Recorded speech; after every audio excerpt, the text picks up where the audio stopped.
egyezmények is, hiszen mind-mind nagyon jelentős szerepet játszanak teremtett világunk minőségének megőrzésében, talajromlás mérséklésében és természetesen a vízgazdálkodásban. Ilyen izgalmas napnak nézzünk majd ébe. Köszönöm a figyelmünket. Good morning to you all.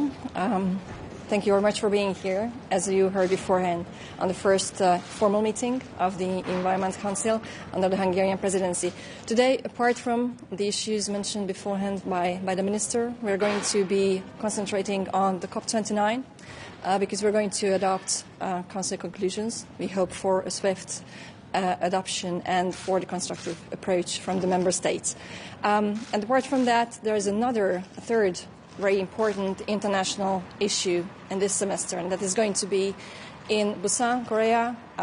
We attempt to adopt in the framework of the United Nations a treaty on plastic pollution. You all know about the problems with microplastics and the plastic swimming in the sea and our rivers and lakes.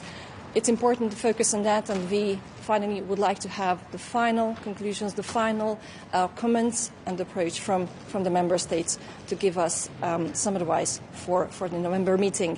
Apart from that, as you know, and already mentioned by the Minister Nagy, competitiveness is one of the major issues of the Hungarian presidency.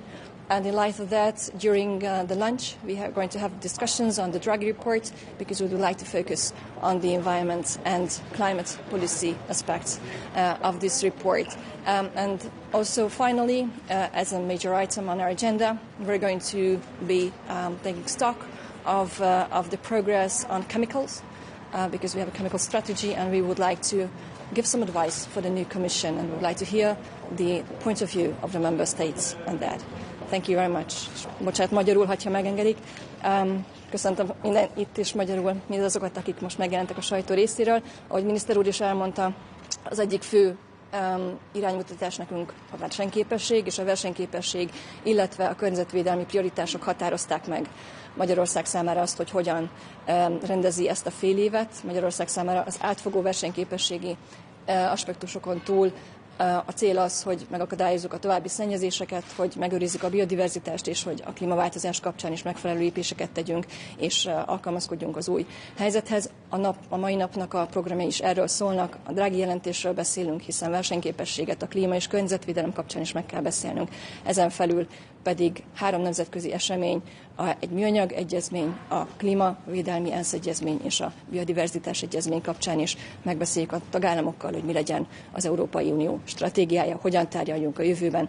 Ezen felül pedig a vegyi anyagokra is koncentrálunk, hiszen úgy gondoljuk, hogy az európai polgároknak a védelme szempontjából, egészségünk és környezetünk védelme szempontjából nagyon fontos lesz az, hogy a következő ciklus hogyan lép tovább a kémiai vegyi anyagok stratégiája kapcsán. Köszönöm szépen. Thank you.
Hallo. Zo, hallo. Hallo. De Russische sancties. Er is een 15e sanctiepakket in de maak. Ja. Wat gaat daar rond gebeuren vandaag? Daar werken we hard aan. Daar blijft Nederland ook hard op drukken. We kijken bij 15 sanctiepakket ook naar zaken als energie-gerelateerde bedrijven uit Rusland. We kijken ook naar de zogeheten schaduwvloot aan olietankers die Rusland doet rondvaren. En dus op die manier willen we de sancties verder aanzetten. En we willen de sancties ook effectiever maken en goed uitvoerbaar. En daar wordt over gesproken of wordt er ook iets besloten vandaag? Er wordt over gesproken in ieder geval. En de 35 miljard samen met in G7-verband, daar hebben EU-landen al akkoord aan gegeven. Het Verenigd Koninkrijk moet nog bepalen hoeveel zij inbrengen. Jullie zien ook de Britse minister. Is dat een onderwerp wat in dat verband besproken wordt? Nou, dat kan zeker een onderwerp zijn dat we vandaag met de Britse minister bespreken. Ik ben heel erg blij dat we vandaag met de Britse minister een lunch hebben hier. Omdat het VK, ondanks Brexit, toch echt wel een belangrijke Europese partner is. Juist ook op het gebied van defensie, veiligheid, inlichtingendiensten, diplomatie zijn zij sterk in de wereld. En moeten samen sterk staan in deze wereld vol onrust, oorlog en onzekerheid. Die 35 miljard, dat is geen enkel issue meer. Nee, dat is, kijk, er is afgesproken door de G7, de grootste 7 industrielanden, en daar heeft de EU zich bij aangesloten, om een totaal pakket te maken van 50 miljard dollar. Vanuit ook de bevroren Russische centrale banktegoeden en de overwinsten daarop aan rente. Daarvoor heeft de EU gezegd, daarbinnen doen wij 35 miljard euro. Nou, dat zijn hele slimme technische oplossingen om te kijken hoe je Oekraïne toch zoveel mogelijk steun kunt blijven leveren zonder dat je onze belastingbetalers daarmee benadeelt. Ja, in Nederland moet er kan maar beter een wet aangepast worden, begreep ik. Die beter definieert, als ik het goed begrepen heb, dat banken niet alleen melden dat er sancties opgelegd zijn, maar ook als daarvan gelden worden vrijgegeven. Hoe is het dat dit alleen een Nederlandse wet is? Dat begrijp ik niet zo goed. Ja, er is een hele systematiek en uitvoeringswet en uitvoeringsmanieren om te zorgen dat sancties goed worden nageleefd. Daar kijken we in Nederland ook heel goed naar. Ik wil ook volgend jaar een soort conferentie in Nederland organiseren over juist het goed naleven van de sancties. Niet alleen de Rusland-sancties, maar in het algemeen. En te kijken hoe je daar ook lessen kunt trekken, telkens verbeteringen kunt aanbrengen. Gewoon door de aard van de Nederlandse economie, zeer open, een belangrijke distributierol, komen heel veel effecten van sancties die je instelt heel snel naar boven in Nederland. En dat zijn soms positieve, soms negatieve effecten, maar juist in Nederland kun je veel sneller dan, noem wat in Portugal of Finland, merken wat die sancties, die sanctiewetgeving betekenen en welke nalevingsproblematiek je tegenaan loopt. En dat wil ik gewoon goed bij elkaar trekken, zorgen dat we er lessen uit trekken en dat we daarmee ook weer naar Brussel terug kunnen om het sanctiepakketten te verbeteren en aan te scherpen.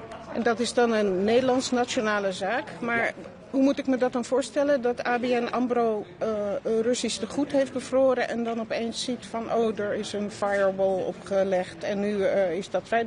Nou, waar moeten ze dat dan melden? Nou, er is nu ook meer meldingsplicht. Er is ook een centraal meldpunt komt er. In Nederlands, meldpunt. Ja. Europees is ook. En het is ook zaak gewoon te zorgen dat bedrijven makkelijker weten tegen welke sancties ze aan kunnen lopen en waar ze informatie over kunnen halen. Dat gaat via de Rijksdienst voor Ondernemend Nederland.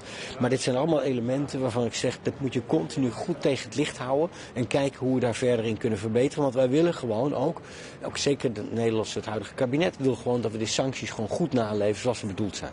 Maar als ik het goed begrijp, nu hoeft de ABN dus niet, om maar even een voorbeeld te noemen, niet te melden van we hadden die sancties ooit bevroren, maar intussen zijn ze allemaal vrijgegeven. Dat weet ik technisch niet. Volgens mij is het sinds 1 juli zo dat een aantal rapportageverplichtingen is verscherpt.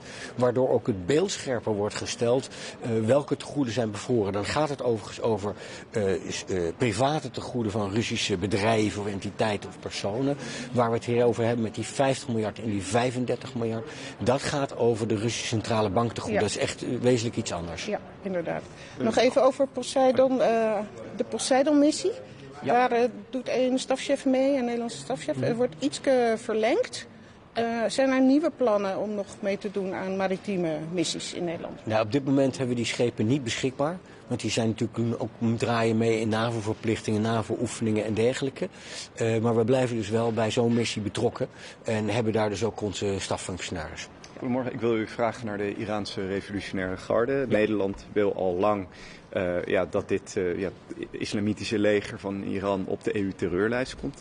Maar het argument was lang, dat kan niet, want er is geen juridische basis voor. Nu is die Düsseldorf-zaak gevonden en onderzocht. Klopt dat daarmee nu een juridische basis is gevonden om de garde wel op de EU-terreurlijst te plaatsen? Ja, mogelijk is er daarmee nu wel een voldoende juridische basis. Daarnaast heb je wel consensus nodig onder de EU-lidstaten. Zo'n sanctie stel je in op basis van unanimiteit. Dus alle lidstaten moeten akkoord zijn. En daar zijn we nog niet helemaal. Ik zeg er wel bij, één ding. De revolutionaire garde, de Iraanse revolutionaire garde, staat al onder hele zware sanctiedruk via de sancties over het Iraanse nucleaire programma. Maar we willen als Nederland graag ook die symbolische stap duidelijk nog nemen om ook echt de Iraanse revolutionaire garde echt op de terreurlijst te plaatsen. Ja, waarom is dat belangrijk voor u? Ja, kijk, je ziet dat Iran juist via die revolutionaire garde ook zeer ontwrichtend opereert in de eigen regio. We zien wat de vazallen van Iran doen. Of het nou gaat om Hezbollah, zeer actueel, Hamas, de Houthis, groepen die onder dat gezag van Iran ook opereren in Irak of Syrië. De manier waarop die ontwrichting gaat is heel schadelijk voor de regio en de stabiliteit van de regio. En dat willen we ook tegengaan. Ja. Als ik u goed beluister, is de juridische basis er gevonden, maar is er nog geen politieke unanimiteit die natuurlijk nodig is voor sancties. Nu zijn een aantal van die landen die dat nog niet zien zitten, die zijn hier vandaag niet. Ik kan het ze niet vragen waarom ze er tegen zijn. Maar wat hoort u van uw collega's? Waarom zijn ze er nog niet klaar voor? Of is het echt gewoon politieke onwil? Ja, alle EU-lidstaten zijn hier vandaag, maar sommigen zien ook mede in relatie tot het nucleaire programma van Iran. Sommigen menen dat ze juist met Iran wel in gesprek moeten gaan. En anderen zien dat anders. Wij zijn daar strak op. Overigens vandaag wordt er wel besloten om extra sancties tegen Iran in te stellen, naar aanleiding van de leverantie van korte afstand ballistische raketten door Iran aan Rusland, die Rusland kan inzetten in de oorlog tegen Oekraïne. We nemen daar een extra pakket over aan vandaag met 14 listings, zoals het heet. 7 entiteiten, 7 personen die dus op de sanctielijst komen te staan. En dat is iets waar Nederland afgelopen weken en maanden heel hard aan heeft getrokken. Ja, toch even, als dat nucleaire programma een argument is, dan klinkt dat een beetje als het misschien wel nooit gaat komen, die unanimiteit rond het plaatsen op die terreurlijst. Ja, dat gaan we zien. De Nederlandse inzet is duidelijk en die wordt ook breed gedragen in de Tweede Kamer, van links tot rechts. Wij willen die Iraanse nationale revolutionaire garde op die terreurlijst plaatsen. Maar waar ik vandaag aandacht voor heb, is het feit dat we echt wel duidelijk een aantal stevige sancties zetten op de leverantie die heeft plaatsgevonden door Iran van raketten, ballistische raketten aan Rusland. Ja, allerlaatste vraag. Dat is een antwoord op die levering van die ballistische raketten aan Rusland. Komt er ook nog een antwoord op de recente rakettenregen op Israël? Ik neem aan dat er een Israëlisch antwoord komt op de raketregen van Iran op Israël van 1 oktober. Ik heb daar gisteren ook met de Israëlische collega over gesproken. Opgeroepen om in die reactie die men zal geven terughoudend te zijn. Op een wijze dat er niet een totale regionale oorlog door wordt veroorzaakt. Dat is duidelijk iets wat ik heb met hem besproken. En zij overleggen, zoals u weet, ook met de VS en andere bondgenoten. Maar geen EU-sancties? Die raketregen zelf hebben we veroordeeld. Maar op grond van die raketregen zijn er niet op dit moment nieuwe EU-sancties in bespreking. Overigens, in het gesprek wat ik gisteren met de Israëlische minister Katz ook had, hebben we het ook gehad over Unifil. En de beschieting van stellingen van VN-blauwhelmen in Zuid-Libanon. Daarvan zeg ik dat dat onaanvaardbaar is. Kan natuurlijk niet, moet stoppen. Je ziet ook dat er een EU-verklaring hierover is uitgegeven, maar wilde dat ook bilateraal uitdragen. Overigens ook veroordeeld, nog eens herhaald de veroordeling van de Iraanse raketregen op Israël van 1 oktober. Maar ook de voortdurende aanvallen door Hezbollah met raketten, drones en dergelijke op Israël. En één van die drones, zoals u misschien weet, heeft afgelopen zaterdag getroffen het Nederlandse bejaardentehuis in Herzliya in Israël. Een bejaardentehuis waar veel mensen van Nederlandse afkomst wonen, veel ouderen van Nederlandse afkomst, ook vaak Holocaust-overlevenden. Daar is echt gewoon een drone ingeslagen in dat gebouw van het ouderentehuis. En ik heb gisteren ook bewust met het management van het ouderentehuis bij Juliana, heet dat, genoemd naar voormalig koningin Juliana, met de leiding van dat tehuis gesproken om te vragen hoe het met de bewoners gaat en hoe de situatie nu is. Gelukkig zijn er geen slachtoffers gevallen. Hoe was dat? Wat heeft hij u verteld, ook over de Nederlandse bewoners? Ja, hij zei dat de bewoners natuurlijk bezorgd waren. Tegelijkertijd, ik ken het tehuis, ik ben er vaak geweest in het verleden, toen ik ambassadeur in Israël was. En ik ken ook de bewoners. En dat zijn mensen die toch wel heel weerbaar zijn, ook door hun persoonlijke geschiedenis. En zich snel herstellen. Dus men is erg geschrokken. Er is veel schade. Maar men kent de procedures qua veiligheid en schuilen en schuilkelder ingaan. En het appartement wat het meest is getroffen, de dame die daar woont, 102 jaar, is op tijd in de schuilkelder, en is dus ook niet persoonlijk geraakt. En dat is een geluk bij een ongeluk. Was dat een Nederlander ook? Ook een mevrouw van Nederlandse achtergrond. One question in English, if I may. News reports of several violations against UN peacekeepers in the Middle East. What should be done with that? Yeah, I've called the Israeli Foreign Minister, Israel Katz, yesterday, and I have expressed that this is unacceptable and this should stop, and it should be investigated as soon as possible. The IDF has also indicated that it would investigate itself these shootings and incidents. This has to stop. And should the European Union react somehow as a whole? The EU has reacted as a whole already yesterday evening by a declaration of the High Representative, Mr. Borrell, on behalf of all the member states. And that text is clear. I think that's enough. We're going to see if that's enough. It should stop. I've also talked with the Israeli colleague about the continuous attacks, including drone attacks by Hezbollah to Israel. And one of the targets, or one of the premises that was hit, was an elderly people's home in Herzliya near Tel Aviv, which is called Bet Juliana, and which is a retirement home of many people of Dutch origin and Dutch citizens, of which many are Holocaust survivors. I visited that elderly people's home very often in the past myself. It has been severely hit, but luckily, because all the procedures were followed and everyone was in the shelter, there are no casualties, luckily. Mr. Minister, what's your message to David Lammy today? That I will very warmly welcome him. I think we'll all very warmly welcome him. We're not going to repeat Brexit discussions and so on, but what is very important in this world full of turmoil, war and uncertainty, that we stand together as EU and the UK in facing those challenges. Would you like to see the UK participate in CSDP missions? I'd like to have a security, especially in the sphere of security and international security and defence, a cooperation with the UK that is very intensive. The UK has a lot to offer in this field in terms of capabilities, military capabilities, diplomacy, intelligence, etc., and also a culture of decision making in this sphere that is dear to our hearts, and also especially as Dutchmen and North Sea neighbour of the UK, we really look forward to a very close cooperation with the UK. What's the door? Yeah. Okay, thank you.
Good morning. More of the same. Ukraine and Middle East. In both, the situation is becoming worse. In Ukraine, the grain exports has become a problem again. Russia is hitting the ships. In 3 cases, the ships transporting grain has been attacked by the Russians. We have to increase our support. That is the only possible solution from our side. We will continue discussing about how to unblock the European Peace Facility payments and how to increase the anti-aerial capacity.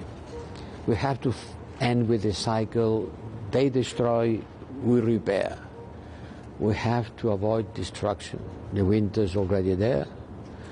The electricity system continues being heated, and the war continues. Ukrainians are resisting, but they need more support. So today the member state we discussed will listen to the new Foreign Affairs Minister of Ukraine, and we will, I hope, take some decisions in order to increase our support. In the Middle East, the situation is becoming worse and worse. Yesterday night, finally, after hours of discussion, we agreed on a 27 statement supporting UNIFIL. The 27 members agreed on asking Israel to stop attacking UNIFIL. Many European members are participating in this mission. Their work is very important. It's completely unacceptable attacking United Nations troops.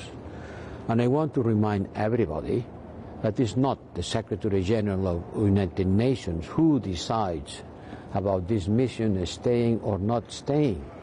It's the Security Council who has to take these kind of decisions. So stop blaming Secretary Guterres, because it's the Security Council who takes these kind of decisions, not him personally. In the West Bank and in Gaza, the humanitarian situation, the attacks against civilians, destruction of infrastructure, violence of settlers increases. In Jabalia, refugees camp more than in other places. So today the member states will have to discuss again about what to do. We have proposals on the table on sanctioning violent shelters, even 2 ministers of the Israeli government. Let's see what the member states want to decide. but hostages are still not released. And the level of humanitarian support measured by the number of trucks entering into Gaza, it is at the lowest level since the beginning of the war. At the lowest level. So famine is being used as a war arm. 400,000 people are being requested to leave again the north to the south, from the south to the north, from the north to the south. These people are exhausted. They cannot move once again. And it looks like the war will continue in Lebanon. We are asking again for a ceasefire, an immediate ceasefire on the whole region in order to avoid a war with dramatic consequences for all of us. I will tell you after what the ministers have been deciding today. We'll talk about Venezuela.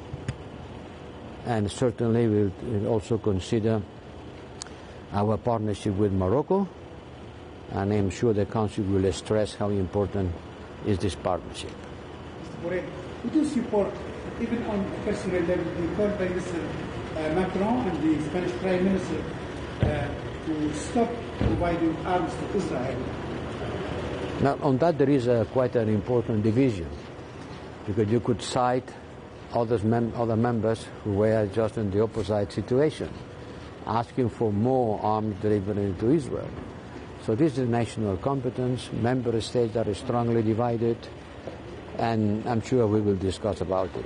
I cannot anticipate the result. Yes. Can you elaborate a bit on that? Well, the proposals are on the table. I suppose they will be approved. I cannot tell you now. I will inform you later. Why is it so difficult for you to speak with one voice? I don't understand you. I speak louder. Why is it so difficult for the EU to speak with one voice concerning the Middle East conflict? Doesn't it weaken the EU's position? Well, I would prefer to be able to take a statement quicker. It takes too long to say something which are quite evident. It's quite evident that we should be against Israelis' attacks against UNIFIL, especially because our soldiers are there. Many European soldiers are there. So I would appreciate if member states could reach an agreement on that quicker. Taiwan. China has started military drills around Taiwan. Do you have a reaction to that? It's not in the agenda, but maybe some member will raise the question. Mr. Borrell, do you will discuss also with ministers Georgia? It's not in the agenda, but if some member wants to discuss about it, we'll do. Will you discuss the discussing sanctions against Iran? Isn't it also time to list the Revolutionary Guard as a terrorist organization? Yes, the proposal has been presented to the members quite a long time ago. The proposal has been presented. The working groups are dealing with that. I don't think it's going to take a decision today. Well, I have to go. The summit of tomorrow evening with the GCC. That's an important meeting. That's an important meeting, yes. I want to stress the importance of the Gulf countries coming to Brussels for the first summit between the European Union and the Gulf Cooperation Council members. At that moment, when the region is facing a big risk of war, this meeting is very timely, and a lot of people will come. I hope this meeting shows how important it is for the Europeans, the situation in the Gulf. But are you disappointed? You will not have many Gulf leaders there. Sorry? You said lots of people will come, but I believe quite a lot of Gulf leaders will not confirm their attendance. Yeah, they will. They will, don't worry. Thank you.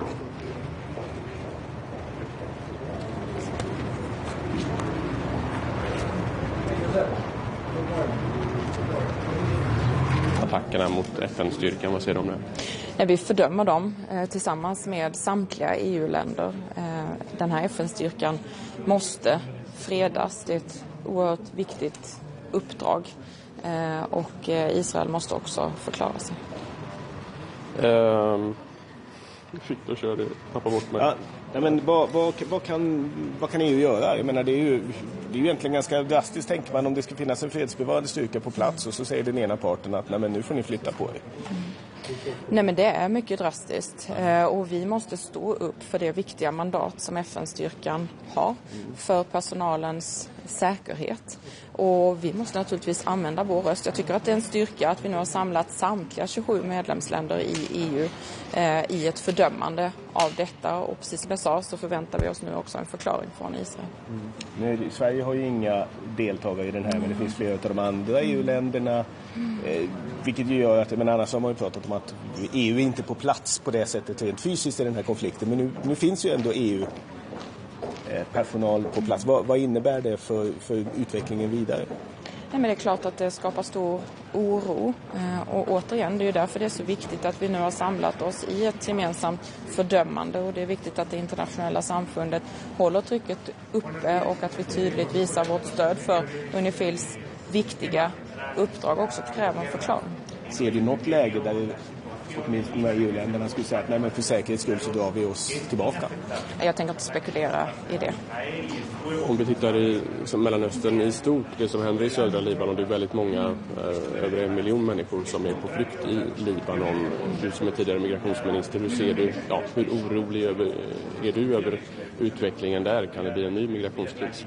Nej, men jag är mycket orolig och risken är ju att det här utvecklas till ett storskaligt krig som får enorma konsekvenser, inte minst för civilbefolkningen, naturligtvis också sedan för flyktingströmmarna.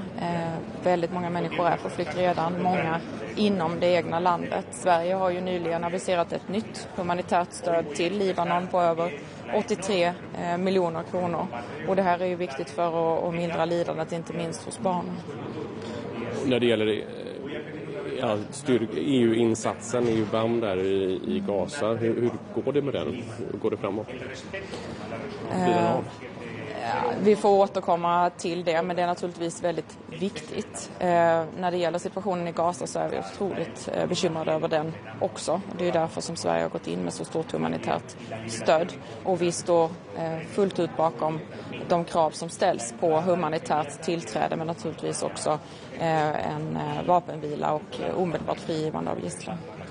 När det gäller Ukraina och stöd till Ukraina, Borrell har ju pratat om att man ska hitta lösningar för att använda fredsfaciliteten till slut. Nu verkar det finnas förslag på bordet. Vad säger du om det? Vi ser från svensk sida mycket positivt på det här. Vi måste komma vidare och därför välkomnar vi alla sådana förslag.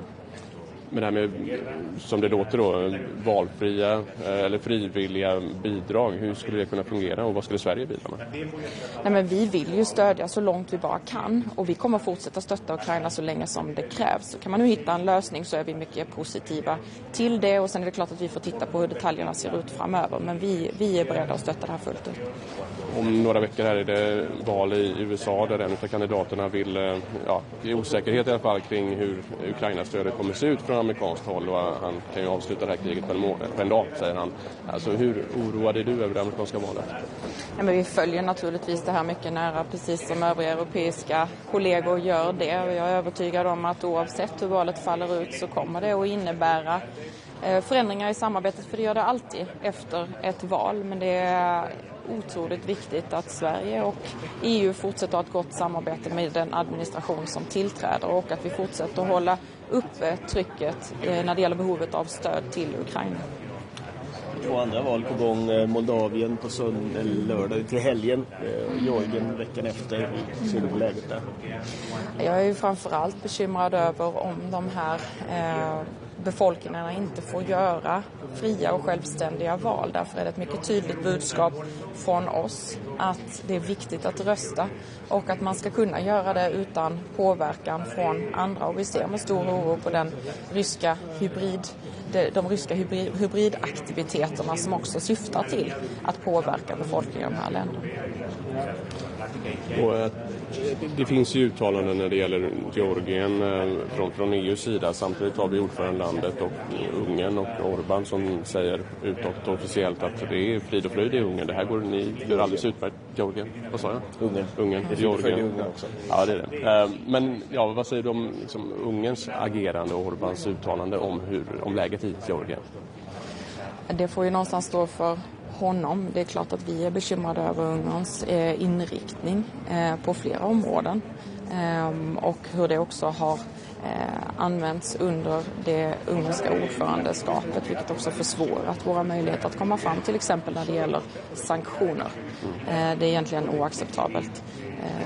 Men det är ju alldeles uppenbart att det finns rysk påverkan och ryska intressen i de här valen.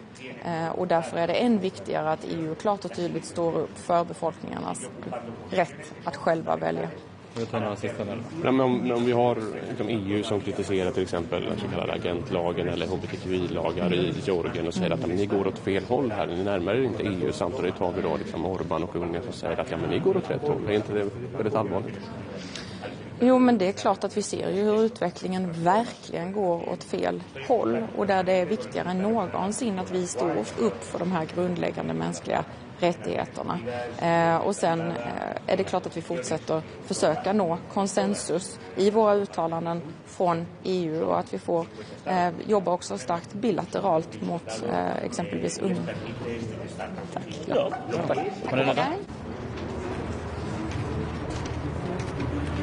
Hey, good morning, everyone. Very good to see you. We are here with the climate ministers to, of course, set the parameters for COP29, which will be a pivotally important, but clearly also not an easy set of negotiations.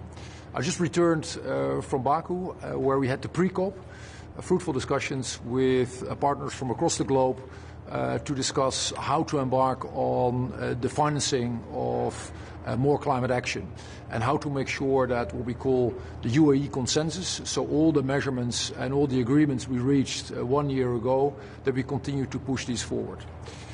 Today at the Council we will discuss my findings of last week. We will also set the parameters of the next COP and we will deal with a set of other issues, all in the preparation for COP29 in a couple of weeks.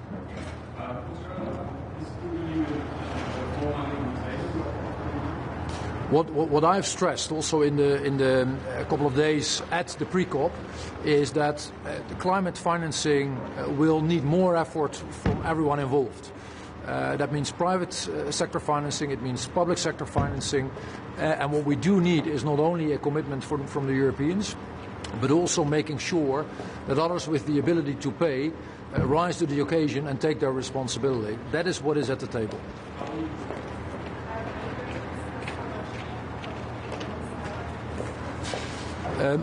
What my assessment is that we will discuss basically three things. One is how do we make sure that more money is put on the table.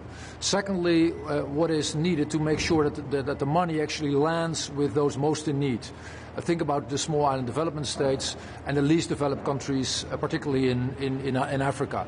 And third, how are we going to enlarge the contributor base, because that is of pivotal importance. More countries need to rise to the occasion.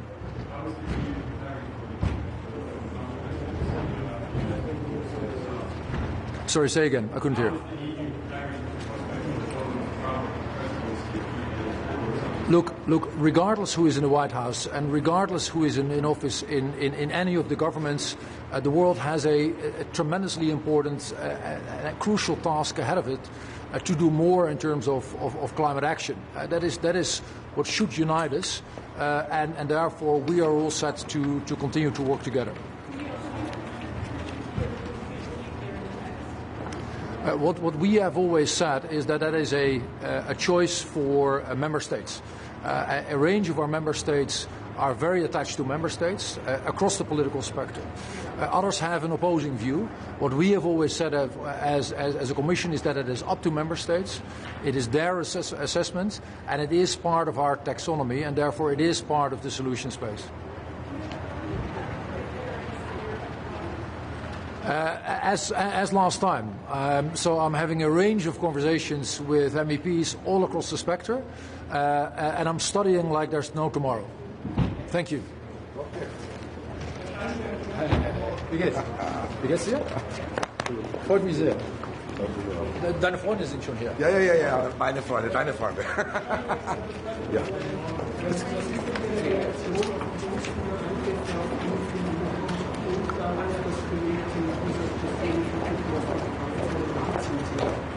Also die Angriffe, die jetzt sich wiederholen, sind schlicht inakzeptabel. Die UNIFIL arbeitet dort auf Basis eines Mandates des UNO-Sicherheitsrates und daran müssen sich alle Staaten halten. Sie erfüllen eine sehr wichtige Aufgabe in einem sehr gefährlichen Umfeld. Man kann nur an alle Seiten, weil es wird gerade von beiden Seiten das Mandat verletzt, appellieren, sie arbeiten zu lassen.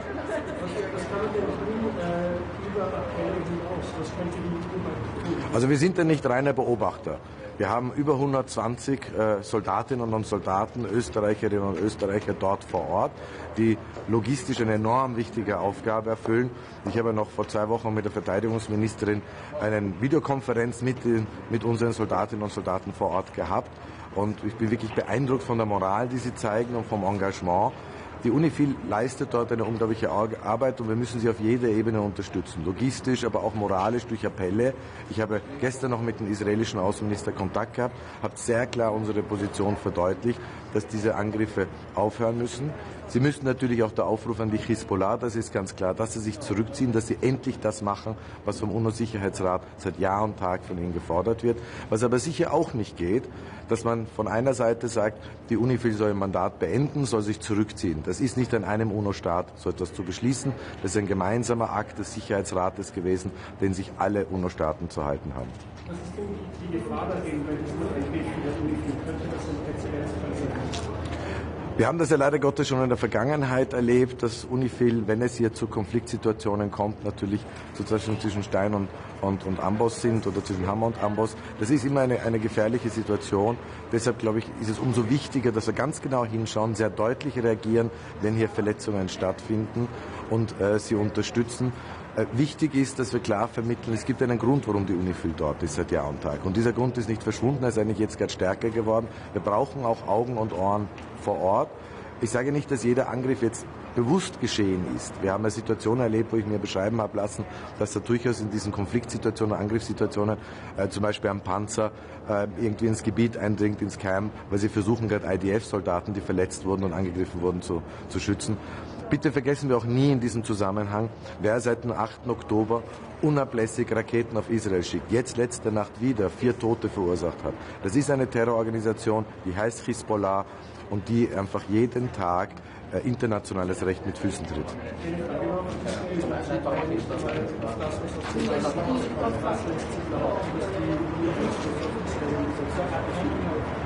Das verteilen die UNO? Nein. Ich glaube ganz offen, ich habe auch gestern Kontakt gehabt mit meinem israelischen Kollegen, mit Israel Katz. Und ich glaube, dass es schon wichtig ist, gerade auch unter Freunden, dass man nicht sozusagen ein offenes Wort scheut und klar Position bezieht. Und ich glaube doch, dass es Gehör findet. Und dass hier natürlich Israel seit dem 7. Oktober in einer unglaublich schwierigen Situation ist. Sie wurden angegriffen. Sie wurden Opfer eines Pogroms. Das darf man nie vergessen. Wir dürfen nie Opfer-Täter-Umkehr begehen. Und dass sie haben ein Selbstverteidigungsrecht. Und wir haben weiterhin Zehntausende israelische Familien, die nicht in ihre Häuser zurückkehren können im Norden Israels, weil die Hisbollah unablässig Raketen schießt. Also das dürfen wir nie, wenn man das Gesamtbild betrachtet, weglassen, weil das ist in Wirklichkeit die Ursache des Problems, das wir jetzt sehen. Herr Minister, was ist das Angriffe aufhören?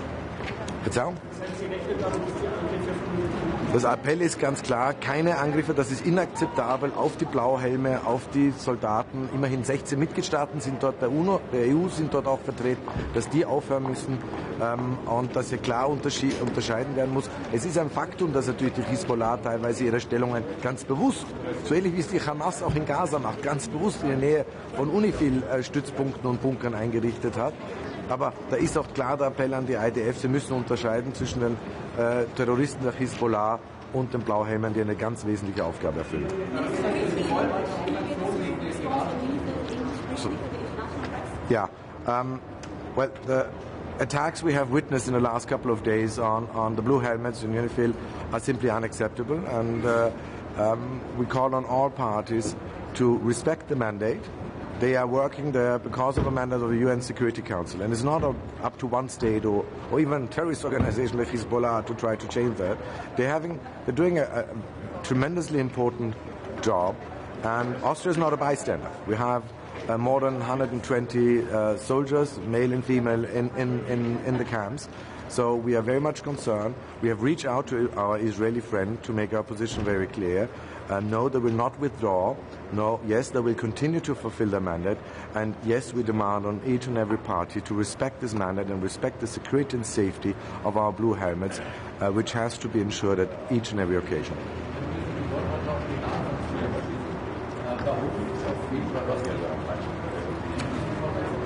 Es geht ja darum, dass wir sozusagen sehen, dass der Iran massiv militärisch Russland unterstützt mit Know-how, Raketen, Drohnen und anderen im Angriffskrieg auf die Ukraine. Das ist eine Reaktion darauf. Natürlich muss man auch ganz offen sagen, in der Diplomatie, Sanktionen sind immer wieder das Eingeständnis in Wirklichkeit, dass Diplomatie am Ende des Alphabets angekommen ist. Das ist immer das Problem dabei. Ich glaube, wir müssen hier sehr sorgfältig sein, weil ich habe ein sehr offenes, sehr deutliches, längeres Gespräch gehabt mit meinem neuen iranischen Kollegen in New York am Rande der Generalversammlung. Und wir müssen immer auch die Tür offen lassen für Gespräche. Wien war ja der Ort, wo auch damals die Atomverhandlungen stattgefunden haben, die dann zum JCPOA-Vertrag geführt haben. Und ich glaube, wir können nicht ghosten, wir können nicht canceln in der internationalen Politik. Es geht nicht um Social Media, sondern es geht um das Zusammenleben auf diesem Planeten.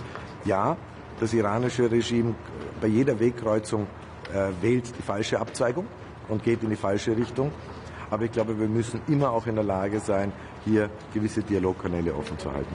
Herr Minister, eine Frage noch. Was halten Sie von dem Plan Convene, die Blockade der IWF zu laufen, indem man die Beiträge beteiligt? Ich habe Sie ganz verzeiht. Was halten Sie von Convenes Plan, die IPF-Blockade dadurch aufzuliegen, dass Beiträge ich bin immer etwas zögerlich, wenn es auf europäischer Ebene heißt, wir finden keine Einigung zu 27 und jetzt heben wir eigentlich das auf und machen einen Dreh, in dem wir sozusagen nationalstaatlich zu 26 einen Beschluss fassen. Ich würde weiterhin dafür plädieren, dass wir es versuchen, gemeinsam zu schaffen. Wir haben ja in den letzten 2,5 Jahren immer wieder eine Einigung erzielt. Das hätten uns die meisten Beobachter nicht zugesprochen und nicht zugetraut. Und ich würde weiterhin in diese Richtung auch versuchen zu arbeiten. Aber am Ende des Tages geht es natürlich auch um die Handlungsfähigkeit der Europäischen Union. Und das ist etwas, was bei der EU ja doch eine Eigenheit ist. Jeder Mitgliedstaat muss wissen, am Schluss muss es auch der Wille zum gemeinsamen Beschluss geben. So schwierig er ist, man muss anerkennen, die Probleme, die einzelne Staaten haben. Aber wenn das Gefühl gibt, es geht nur um Bestimmen und nur um Blockade, dann entstehen eben solche Debatten. Wäre das für den österreichischen Beitrag ein Problem, wenn man die Verpflichtung sozusagen wegnimmt? Also wir müssen uns das sehr genau anschauen, weil bei der European Peace Facility, bei der Europäischen Friedensfazilität gibt es natürlich für uns die Möglichkeit zur konstruktiven Enthaltung bei denen Teil, die nicht mit der Neutralität in Einklang zu bringen sind, wo es um militärische Güter geht. Wie das dann wäre, wenn man diesen Weg beschritte, das müssen wir uns sehr genau anschauen. Etwas ist klar aus österreichischer Sicht, die Verfassung, die immerwährende österreichische militärische Neutralität, die ist unantastbar und muss weiterhin gewahrt bleiben. Danke. Good morning. As new Foreign Minister of Sweden, it feels very good to be here at my first Foreign Affairs Council meeting. But we meet also in troublesome times, and we are very worried about the development in the Middle East. Last week marked 1 year since the horrible terrorist attacks on Israel, and we call on all parties, including Iran and its proxies, to show maximum restraint. And the developments regarding the UNIFIL forces is something that we condemn, together with all other European Union countries. We will also today discuss Ukraine, and Swedish and European support continues to be strong. Sweden has contributed with over 5 billion euros to be exact, since the war broke out, and we will continue to stand with Ukraine for as long as it takes. But we need to continue working on how to develop the sanctions against those who somehow contribute to Russia's unlawful war in Ukraine.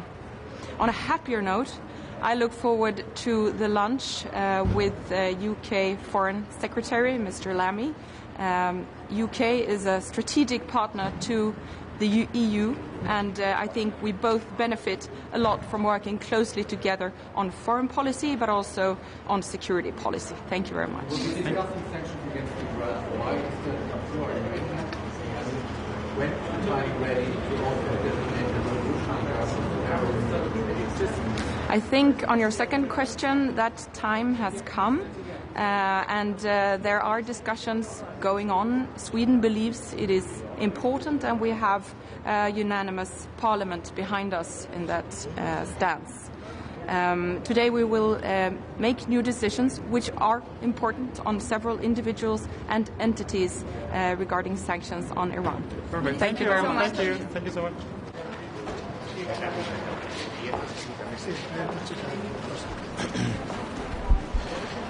Buenos días. En este Consejo de Asuntos Exteriores el tema central será la guerra en Oriente Medio, la situación en Líbano y desde luego España va a dejar muy claro que es inaceptable los ataques por parte de Israel y el fuego que se está abriendo en los últimos días sobre las tropas de Finul. Esto debe de parar. Es contrario a las resoluciones del Consejo de Seguridad de Naciones Unidas, que son sus resoluciones y la decisión del Consejo de Seguridad de Naciones Unidas la que llevó al despliegue de Finul. Es contrario a lo que esperamos de cualquier Estado miembro de las Naciones Unidas, que es un órgano que al final vela por la paz y la seguridad mundial. Al mismo tiempo, estos actos son contrarios al derecho internacional humanitario, como lo son los bombardeos indiscriminados. Hoy voy a expresar también la enorme preocupación por los bombardeos de hospitales, de campos de refugiados, como hemos visto en los últimos días en Gaza.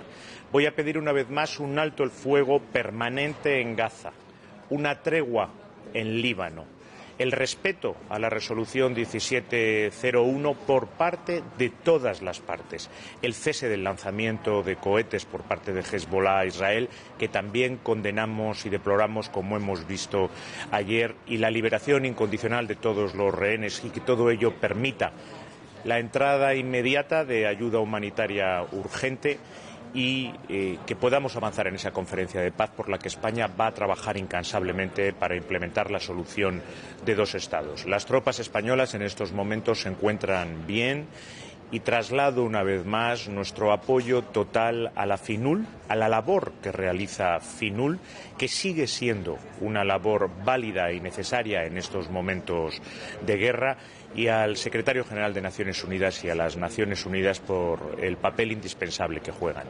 También voy a trasladar mi apoyo a UNRWA, una agencia indispensable para la alimentación y la educación de 6 millones de palestinos frente a los intentos por convertirla y ensuciar su reputación cuando realizan una labor humanitaria absolutamente indispensable. Otro punto muy importante será Ucrania. Vamos a tener un encuentro con nuestro nuevo colega, el ministro de Asuntos Exteriores ucraniano, al que vamos a trasladar, desde luego España lo va a hacer, todo su apoyo.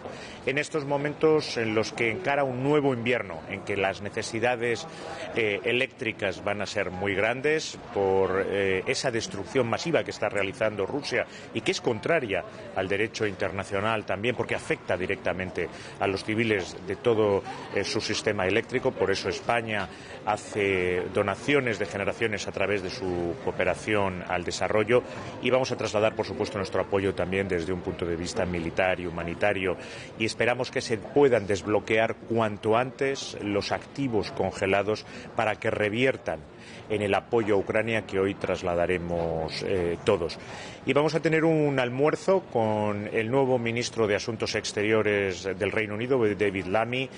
Le trasladaré que España quiere una relación tan estrecha como sea posible con el Reino Unido, que el Reino Unido sigue siendo un aliado indispensable para la seguridad europea y la seguridad euroatlántica, y que hay muchísimos campos en los que podemos avanzar. Y también recordaré que, por supuesto, para que ese acercamiento total entre el Reino Unido y la Unión Europea, como desea España, se realice lo antes posible, es importante que de una vez por todas el Reino Unido dé el sí a ese acuerdo generoso, equilibrado, bueno para todas las partes que España ha puesto encima de la mesa en relación a Gibraltar.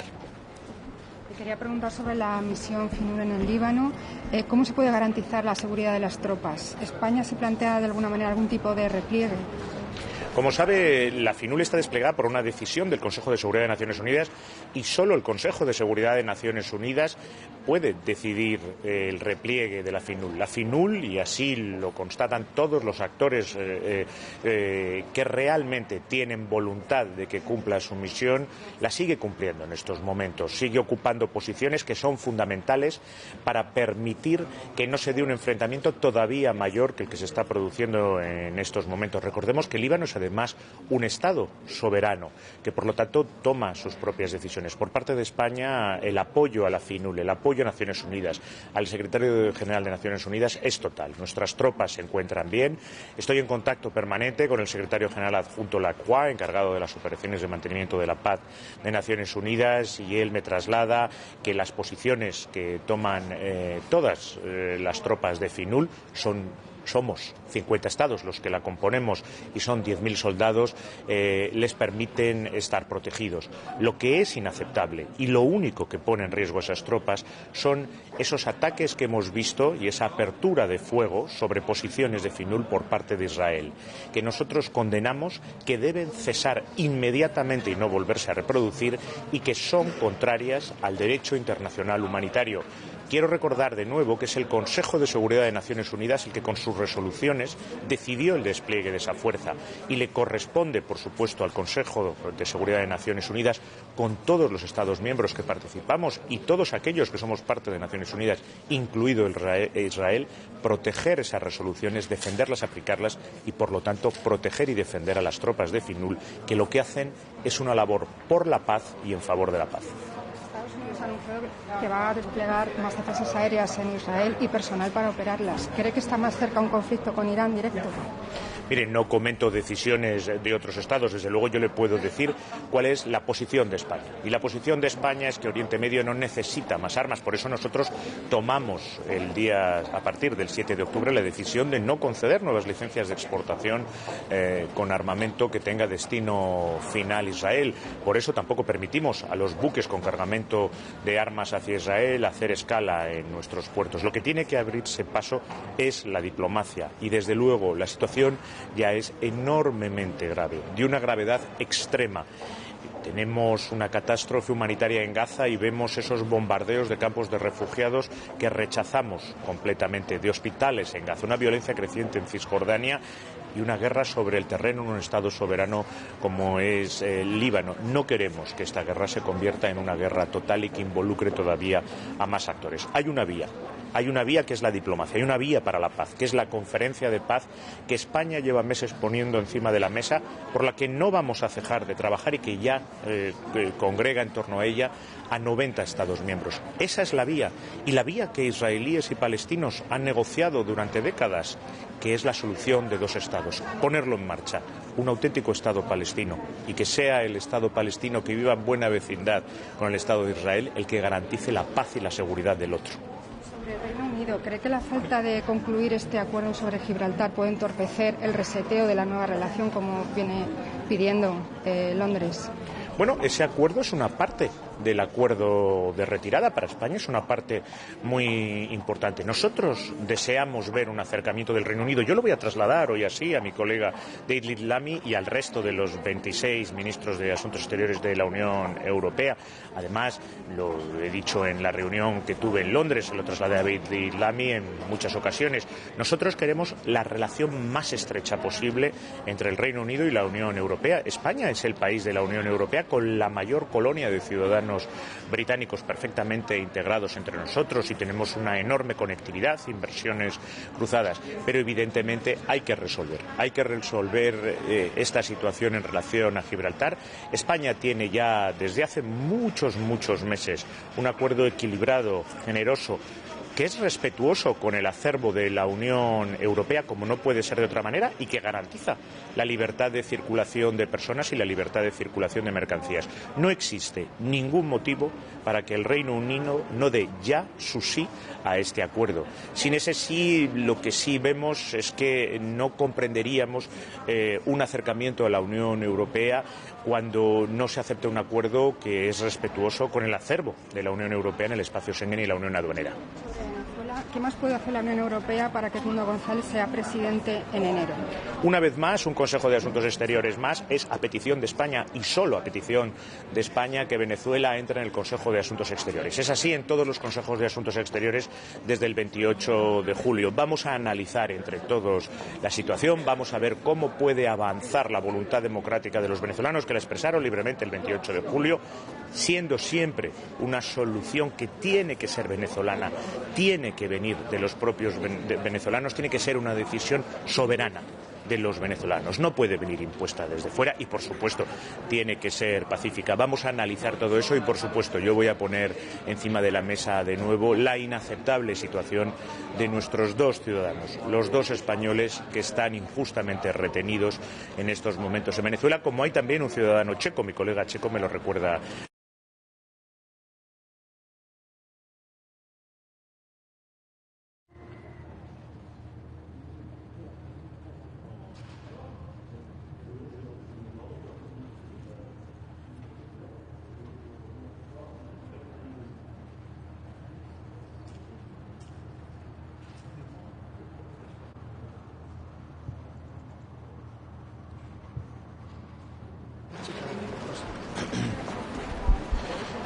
Buenos días. En este Consejo de Asuntos Exteriores el tema central será la guerra en Oriente Medio, la situación en Líbano y, desde luego, España va a dejar muy claro que es inaceptable los ataques por parte de Israel y el fuego que se está abriendo en los últimos días sobre las tropas de Finul. Esto debe de parar.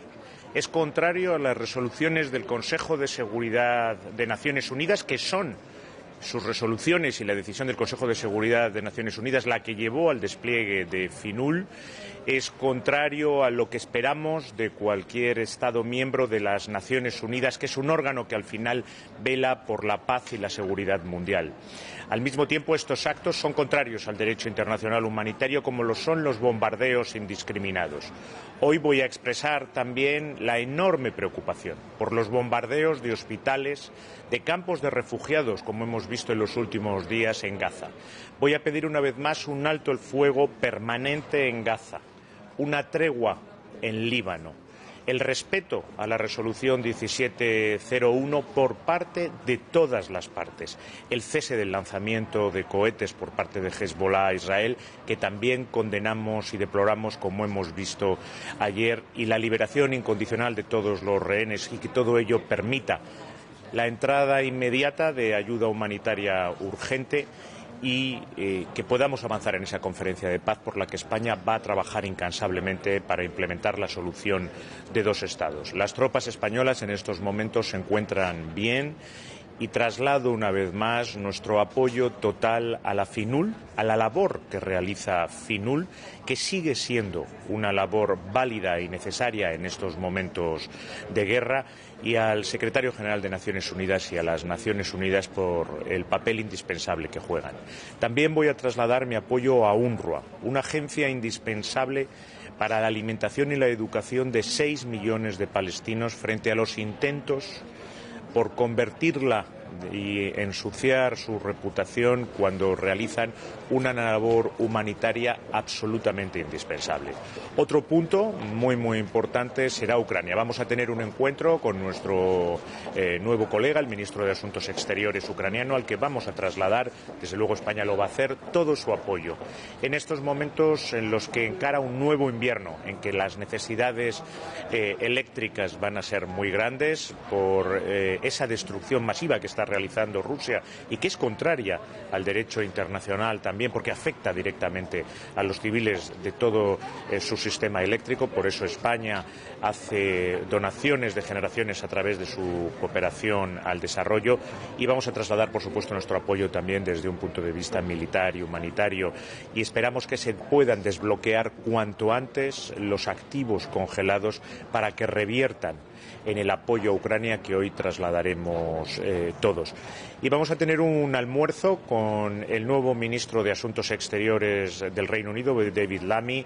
Le trasladaré que España quiere una relación tan estrecha como sea posible con el Reino Unido, que el Reino Unido sigue siendo un aliado indispensable para la seguridad europea y la seguridad euroatlántica, y que hay muchísimos campos en los que podemos avanzar, y también recordaré que, por supuesto, para que ese acercamiento total entre el Reino Unido y la Unión Europea, como desea España, se realice lo antes posible, es importante que de una vez por todas el Reino Unido dé el sí a ese acuerdo generoso, equilibrado, bueno para todas las partes que España ha puesto encima de la mesa en relación a Gibraltar.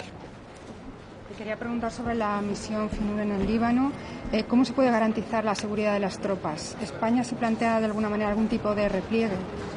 Como sabe, la FINUL está desplegada por una decisión del Consejo de Seguridad de Naciones Unidas, y solo el Consejo de Seguridad de Naciones Unidas puede decidir el repliegue de la FINUL. La FINUL, y así lo constatan todos los actores que realmente tienen voluntad de que cumpla su misión, la sigue cumpliendo en estos momentos. Sigue ocupando posiciones que son fundamentales para permitir que no se dé un enfrentamiento todavía mayor que el que se está produciendo en estos momentos. Recordemos que el Líbano es además un Estado soberano, que por lo tanto toma sus propias decisiones. Por parte de España, el apoyo a la FINUL, el apoyo a Naciones Unidas, al secretario general de Naciones Unidas es total. Nuestras tropas se encuentran bien. Estoy en contacto permanente con el secretario general adjunto Lacroix, encargado de las operaciones de mantenimiento de la paz de Naciones Unidas, y él me traslada que las posiciones que toman todas las tropas de FINUL somos 50 estados los que la componemos y son 10.000 soldados, les permiten estar protegidos. Lo que es inaceptable y lo único que pone en riesgo a esas tropas son esos ataques que hemos visto y esa apertura de fuego sobre posiciones de FINUL por parte de Israel, que nosotros condenamos, que deben cesar inmediatamente y no volverse a reproducir, y que son contrarias al derecho internacional humanitario. Quiero recordar de nuevo que es el Consejo de Seguridad de Naciones Unidas el que con sus resoluciones decidió el despliegue de esa fuerza, y le corresponde, por supuesto, al Consejo de Seguridad de Naciones Unidas, con todos los Estados miembros que participamos y todos aquellos que somos parte de Naciones Unidas, incluido Israel, proteger esas resoluciones, defenderlas, aplicarlas y, por lo tanto, proteger y defender a las tropas de FINUL, que lo que hacen es una labor por la paz y en favor de la paz. Estados Unidos ha anunciado que va a desplegar más defensas aéreas en Israel y personal para operarlas. ¿Cree que está más cerca un conflicto con Irán directo? Miren, no comento decisiones de otros estados. Desde luego yo le puedo decir cuál es la posición de España. Y la posición de España es que Oriente Medio no necesita más armas. Por eso nosotros tomamos a partir del 7 de octubre, la decisión de no conceder nuevas licencias de exportación con armamento que tenga destino final Israel. Por eso tampoco permitimos a los buques con cargamento de armas hacia Israel hacer escala en nuestros puertos. Lo que tiene que abrirse paso es la diplomacia, y desde luego la situación ya es enormemente grave, de una gravedad extrema. Tenemos una catástrofe humanitaria en Gaza y vemos esos bombardeos de campos de refugiados que rechazamos completamente, de hospitales en Gaza, una violencia creciente en Cisjordania y una guerra sobre el terreno en un Estado soberano como es el Líbano. No queremos que esta guerra se convierta en una guerra total y que involucre todavía a más actores. Hay una vía que es la diplomacia, hay una vía para la paz, que es la conferencia de paz que España lleva meses poniendo encima de la mesa, por la que no vamos a cejar de trabajar y que ya congrega en torno a ella a 90 Estados miembros. Esa es la vía, y la vía que israelíes y palestinos han negociado durante décadas, que es la solución de dos estados, ponerlo en marcha, un auténtico Estado palestino, y que sea el Estado palestino que viva en buena vecindad con el Estado de Israel el que garantice la paz y la seguridad del otro. Sobre el Reino Unido, ¿cree que la falta de concluir este acuerdo sobre Gibraltar puede entorpecer el reseteo de la nueva relación como viene pidiendo Londres? Bueno, ese acuerdo es una parte del acuerdo de retirada. Para España es una parte muy importante. Nosotros deseamos ver un acercamiento del Reino Unido. Yo lo voy a trasladar hoy así a mi colega David Lammy y al resto de los 26 ministros de Asuntos Exteriores de la Unión Europea. Además, lo he dicho en la reunión que tuve en Londres, se lo trasladé a David Lammy en muchas ocasiones. Nosotros queremos la relación más estrecha posible entre el Reino Unido y la Unión Europea. España es el país de la Unión Europea con la mayor colonia de ciudadanos británicos perfectamente integrados entre nosotros, y tenemos una enorme conectividad, inversiones cruzadas, pero evidentemente hay que resolver esta situación en relación a Gibraltar. España tiene ya desde hace muchos meses un acuerdo equilibrado, generoso, que es respetuoso con el acervo de la Unión Europea, como no puede ser de otra manera, y que garantiza la libertad de circulación de personas y la libertad de circulación de mercancías. No existe ningún motivo para que el Reino Unido no dé ya su sí a este acuerdo. Sin ese sí, lo que sí vemos es que no comprenderíamos un acercamiento a la Unión Europea cuando no se acepta un acuerdo que es respetuoso con el acervo de la Unión Europea en el espacio Schengen y la Unión Aduanera. ¿Qué más puede hacer la Unión Europea para que Edmundo González sea presidente en enero? Una vez más, un Consejo de Asuntos Exteriores más es a petición de España y solo a petición de España que Venezuela entre en el Consejo de Asuntos Exteriores. Es así en todos los Consejos de Asuntos Exteriores desde el 28 de julio. Vamos a analizar entre todos la situación, vamos a ver cómo puede avanzar la voluntad democrática de los venezolanos que la expresaron libremente el 28 de julio, siendo siempre una solución que tiene que ser venezolana, tiene que venir de los propios venezolanos, tiene que ser una decisión soberana de los venezolanos. No puede venir impuesta desde fuera y, por supuesto, tiene que ser pacífica. Vamos a analizar todo eso y, por supuesto, yo voy a poner encima de la mesa de nuevo la inaceptable situación de nuestros dos ciudadanos, los dos españoles que están injustamente retenidos en estos momentos en Venezuela, como hay también un ciudadano checo, mi colega checo me lo recuerda siempre. Esa petición de España que siempre está Venezuela encima de la mesa y yo siempre recuerdo a los otros 26 que Venezuela también existe. Sobre Ucrania, ¿cree que puede salir adelante la propuesta alternativa de Borrell para desbloquear los 6.600 millones de euros de apoyo militar a Ucrania, que sigue bloqueando Hungría? Nosotros la vamos a apoyar con fuerza. Requiere unanimidad. Yo no puedo hablar en nombre de los 26, pero desde luego lo que yo voy a trasladar es que España la apoya decididamente, es lo que Ucrania necesita y no entendemos qué podría llevar o motivar que alguien lo vetara en estos momentos. Muchas gracias.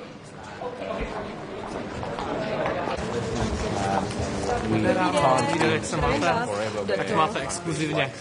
No, tak tady je kamera, takže tak exkluzivní to nebude. Ne, tak Pane ministře, chcete dát na úvod nějaké prohlášení, nebo se můžu rovnou ptát? Určitě povídejte, pak když tak se dostaneme. Tak jedním z tématem, které dnes budete řešit, bude uvolnění těch zablokovaných peněz na pomoc Ukrajině z Evropského mírového nástroje. Jak by mohly vypadat ty recepty na to, jak ty peníze uvolnit?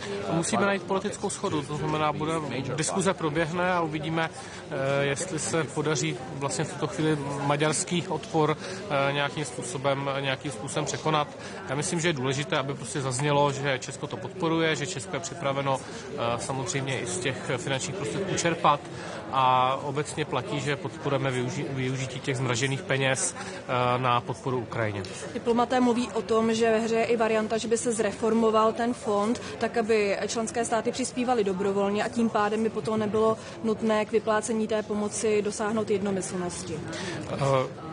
To je varianta, která se objevuje už delší dobu, ale podstatné je, aby s tím všichni členské státy Evropské unie byly komfortní. To znamená, pokud by toto odblokovalo situaci, tak samozřejmě já bych tento návrh přivítal. Takže i to bude dnes tedy předmětem jednání. Víte co, debata proběhne a uvidíme, kam se posuneme. Bohužel viděli jsme, že na těch minulých radách jsme se moc daleko posunout dokázali. Další věc, dnes byste měli schvalovat nové sankce proti Iránu, tak čeho se prosím budou týkat? Víte co, situace v regionu je poměrně dramatická, vidíme celou řadu eskalací a Iránci tam loutkově vodí různé vojenské skupiny, teroristické skupiny a je potřeba prostě dále ukazovat a jednoznačně upozorňovat na to, že je nepřijatelné, aby on tímto způsobem zhoršoval bezpečnostní situaci v regionu. To znamená, ty sankce míří tímto směrem. Pokud se nemýlím, tak ty sankce mají mířit na dodávky balistických raket do Ruska. To jsou všechno spojené nádoby. Podívejte se, jakým způsobem ty drony a rakety jsou využívány. Jednou na Ukrajině, jednou proti Izraeli, to jsou Hutijové, kteří ohrožují mezinárodní obchod. Další věc, v noci na dnešek členské státy schválily odsouzení útoků Izraele na mírové jednotky OSN v Libanonu. Josep Borrell před chvílí mluvil o tom, že nechápe, proč to trvalo několik dní najít shodu na něčem takto jednoznačném. Proč si myslíte, že je problém najít společnou řeč vlastně v této otázce? No tak tým Josefa Borrella nepředvedl opět moc dobrou práci. Bohužel jsme toho svědky jako už po několikáté, ale já si myslím, že je důležité důležité, že máme kvalitní statement, který Evropská unie vydala ho v den zasedání Rady ministrů zahraničních věcí a nechci dál ten proces komentovat. Možná ještě taková obecnější otázka ve světle těchto útoků na jednotky OSN. Není podle vás na čase, aby česká vláda přehodnotila svůj nekritický přístup k politice Izraele a k jeho akci? Nemáme nekritický přístup, máme principiální přístup, který staví na tom, že mezi Českem a Izraelem strategické partnerství, dlouhodobě dobré vztahy, ale samozřejmě zároveň vždy velmi důsledně dbáme na to, aby Izrael měl právo se bránit. V případě třeba Libanonu vidíte, že už tam celou řadu měsíců mnoho desítek tisíc obyvatel muselo opustit své domovy. Hizballah dennodenně pálí rakety, tudíž Izrael činí kroky k tomu, aby tuto situaci změnil. Takže to není o tom, že by ten přístup byl nekritický, ale je spíše principiální. Vy se neobáváte, že Česká republika z pohledu historie jednou se ukáže, že byla na straně strany, která porušovala mezinárodní dohody? Určitě se nebojím toho, že by Česko z historického hlediska bylo posuzováno nějak negativně. A ještě tedy postoj Česka k těm útokům na UNIFIL? My jsme podpořili to společné stanovisko Evropské unie, to znamená, my vyzýváme k dodržování mezinárodního práva, je tam celá řada rezolucí, včetně rezoluce 1701, která vyzývá k tomu, aby se Hizballah odsunul od těch hranic, aby byl severně, ta například není dodržována, takže samozřejmě platí to, co je v tom stanovisku. Ještě něco, co byste rád dodal? Ale já myslím, že jsme to všechno pokryli. Tak jo, děkuji moc. Přijdete za náma ještě odpoledne? Určitě, domluvíme. Jo? The situation around the UN force in Lebanon, well, how do you see on that situation? So I think it's important that the EU has released a common statement. So basically that's the Czech position also. I would like to also reiterate our support to Israel's right to self-defense, given that there's 60,000 people who are not able to live in their homes because basically daily Hezbollah rockets are flying from the South Lebanon to northern Israel. I think there are UN resolutions which, if they will be fulfilled, the situation would look different. So I think we should focus on the escalation, but also on our principal stance on that. Do you see any possibility for the UN force to pull back, to follow the words from Israel to pull back? I cannot predict that. I'm not, Czechia is not part of that mission, so not part of the decision-making process. There are a lot of talks about whether one should send arms to Israel. What is your view on this? I think Israel has the right to self-defense, and it includes armaments shipments. And to those EU countries that are reluctant to send this is a national capacity of every country in the world, in the EU, to decide to whom provide and which, what and which. So I would leave it like that.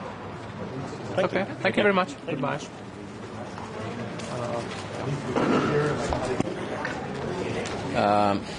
Good morning. So I want to stress that today it's very important that the EU sends clear signal that we are phasing out from fossils and we are approaching to decide about 90% net reduction target in carbon emissions by 2040, and that we can lead by not only urging others to do but also doing ourselves. And in COP29 at Baku, we need to find also ways how to broaden the contributor base for climate financing. The situation in between developed and developing countries has been changing very much during the past 30 years, and we can't be stuck to the old structure of division between old industrialized countries and the developing world. Overall, we must lead the process to save the climate pact and its future, and Baku meeting is a crucial milestone towards the future. Thank you.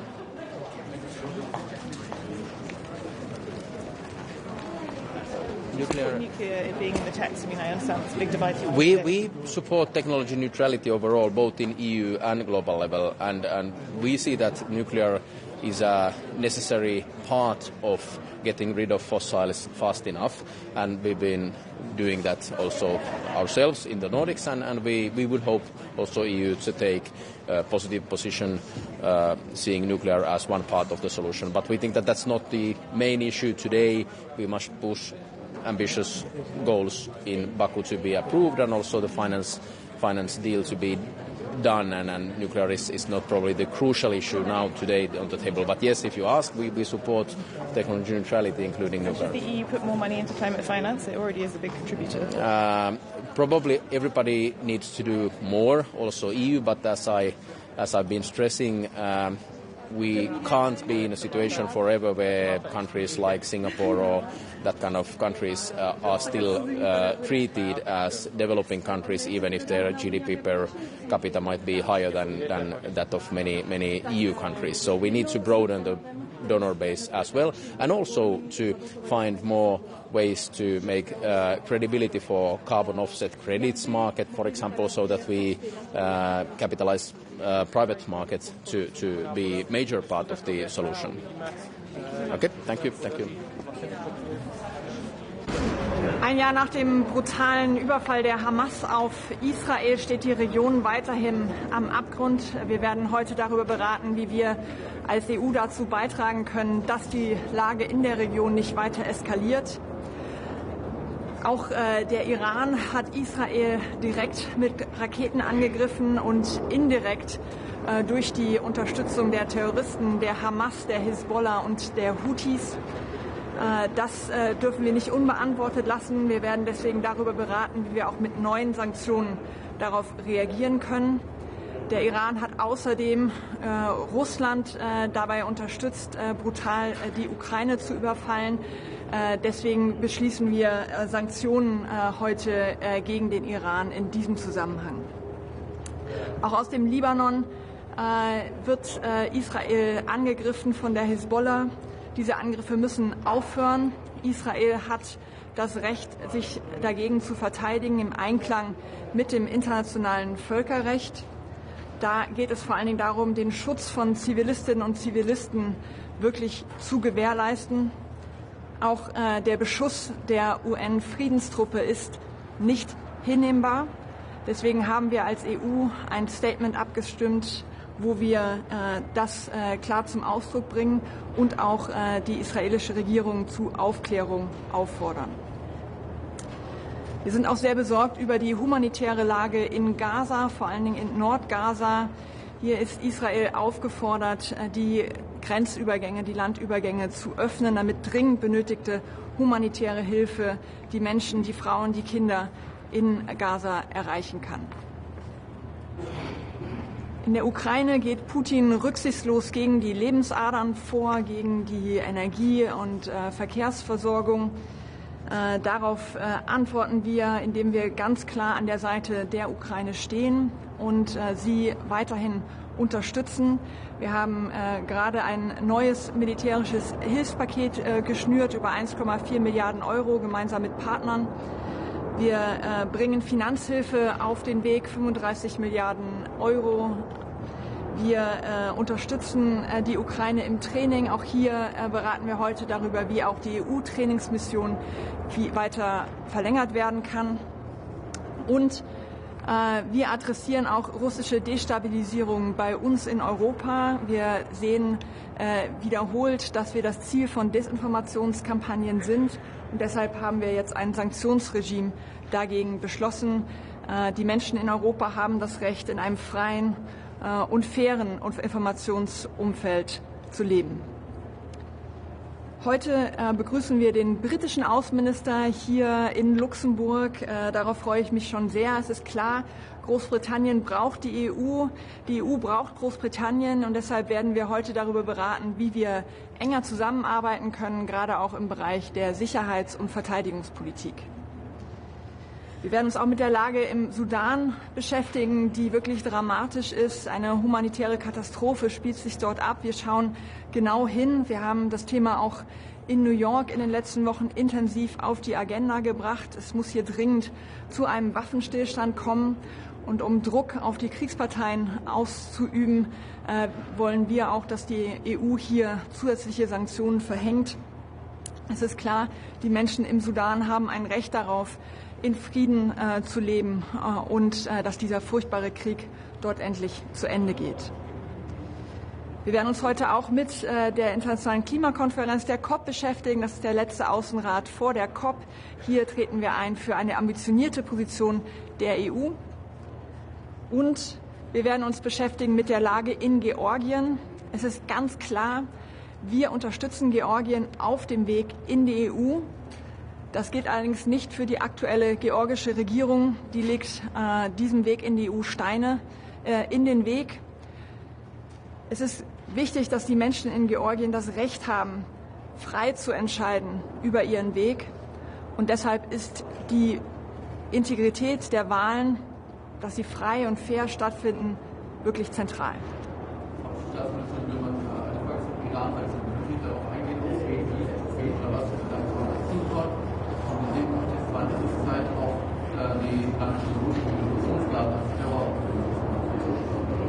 Die Bundesregierung setzt sich schon lange dafür ein, dass die iranischen Revolutionsgarden als Terrororganisationen eingestuft werden. Und es ist höchste Zeit, dass wir dafür auch in der EU den Weg freimachen.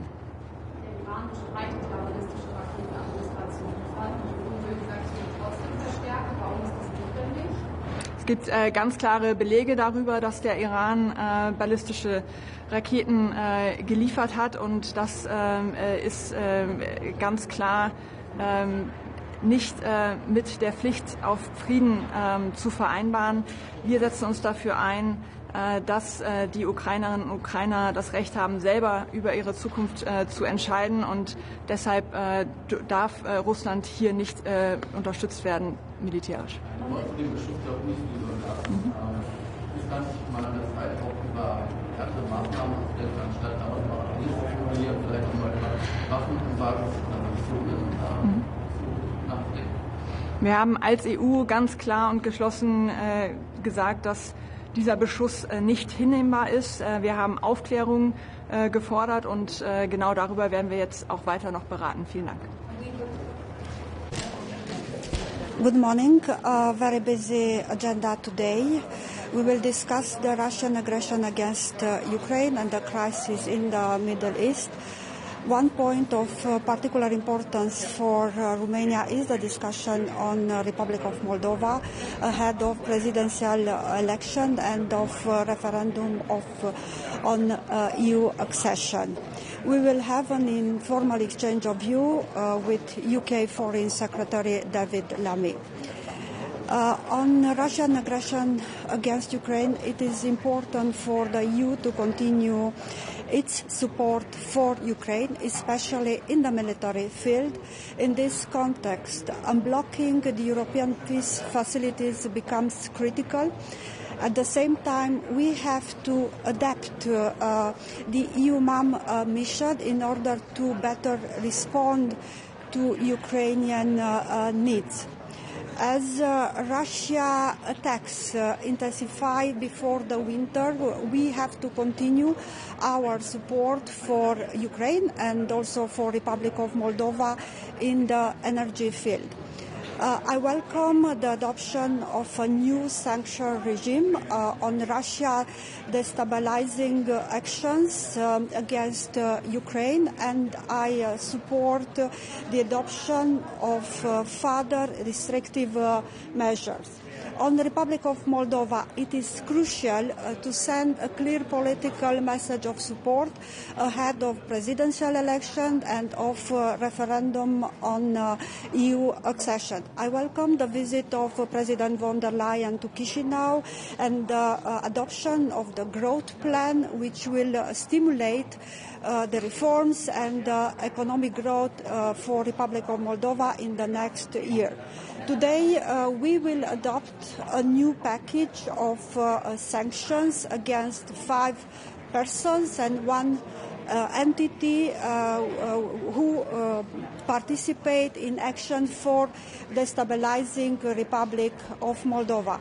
It is also crucial to enhance Republic of Moldova resilience in order to counter the Russian propaganda and the hybrid threats which have intensified ahead of election and the referendum.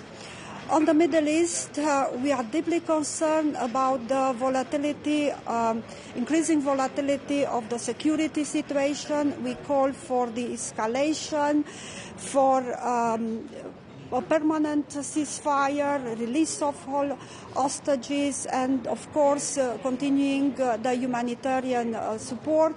This is what Romania is doing. Romania brought 8 children and their families from Gaza to be treated in Romanian hospitals, and also Romania has sent 8 tons of food to Lebanon.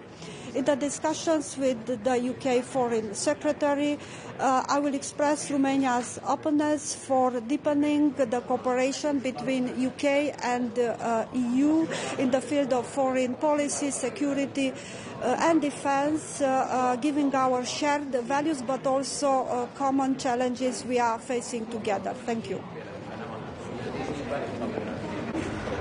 Guten Morgen.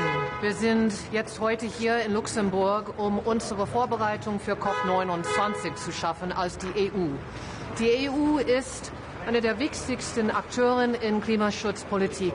Und es ist wichtiger als je. Wir sehen alle, was für Auswirkungen wir hier in Europa erleben, in Zentraleuropa mit den Fluten. Aber auch wir sehen das in anderen Ländern. Gucken Sie mal an den USA, an Nepal, an China. Aber in Europa sehen wir auch die Chancen hier. Die Chance für die grüne Transformation, die Jobs, die wir schaffen. Heute werden wir uns COP29 vorbereiten, auf Basis von unserer Erfolge letztes Jahr. Es geht um, wie wir die Energiewende beschleunigen, wie wir der Abkehr von fossilen Energien, der Verdreifachung von Erneuerbar und Energieeffizienz, wie wir das umsetzen. Das ist sehr wichtig. Und Nummer 2, großes Thema ist, wie schaffen wir ein neu und modernes internationaler Finanzrahmen, sodass die Entwicklungsländer die Unterstützung, die Finanzierung, die Investitionen bekommen, die sie brauchen. Da gibt es verschiedene Gespräche. Nummer 1, was für Signale sollen wir rausschicken an andere Institutionen, sodass wir gegen Verschuldung kämpfen können, internationale Finanzreformen, wie wir mehr Privatsektorgelder in dieses Rahmen bekommen. Und Nummer 2 natürlich ist die Frage des Kernes. Also wie viel Finanzierung, öffentliche und katalysierte Privatmittel werden wir zur Verfügung stellen für Entwicklungsländer, für die meistens betroffenen Länder und wer außerhalb Europa und andere Industriestaaten einen Beitrag leisten können. Es gibt viele Länder, die jetzt sehr wohlhabend sind, sehr erfolgreich sind. Wir glauben, sie müssen auch einen Beitrag zu dieser Klimafinanzierungsrahmen und Ziel schaffen. Letztens würde ich sagen, wir gehen davon aus, dass das eine sehr inklusive COP ist, mit viel Engagement von NGOs, von Wissenschaftlern, von Unternehmen. Und da sind wir in sehr engem Kontakt mit der aserbaidschanischen Präsidentschaft. Wir brauchen Multilateralismus mehr als je und dafür wird die EU dafür kämpfen. I will now make a short statement in English. Today we are here in Luxembourg to prepare COP29. We see the urgency of this, both from a perspective of the impacts that are hitting around the world so intensively, whether it be the floods in Central Eastern Europe or other parts of the world, the hurricanes in the United States, the impacts in Nepal and Africa, but also because we see the urgency and the success of a transformation to a green economy. And that we want at this COP to move forward and accelerate. Whether that be priority 1, making sure we're implementing the agreements we made last year to transition away from fossil fuels in a just, orderly, and equitable fashion, build up triple renewable energy. We need to make sure there's an implementation plan for that countries are actually implementing. The European Union is very strong on this. Or number 2, how we actually are going to achieve a new international finance framework one that actually is modern, that reflects the moments of today, where we send signals regarding debt relief to developing countries, where we send signals to reform the international financial institutions, where we send signals to make sure that the private sector is doing its part, because without private sector finance and investment, we will not succeed. But also to work together as the European Union to say to the poorest countries on earth, we will continue to support you, we will take the lead. But that is not enough. We need other wealthy nations to contribute to this international financial goal, and that is a big priority for the European Union. We are looking forward to a very inclusive COP from the Azerbaijani presidency, with NGOs, activists, business, scientists, all able and ready to play their part. And lastly, but not leastly, this is a moment where multilateralism must work. We had a very good pre-COP last week in Baku. We saw the readiness of countries to roll up our sleeves, but we still have a very long way to go, and the European Union will lead the way in ensuring that we have a successful COP29. Thank you very much.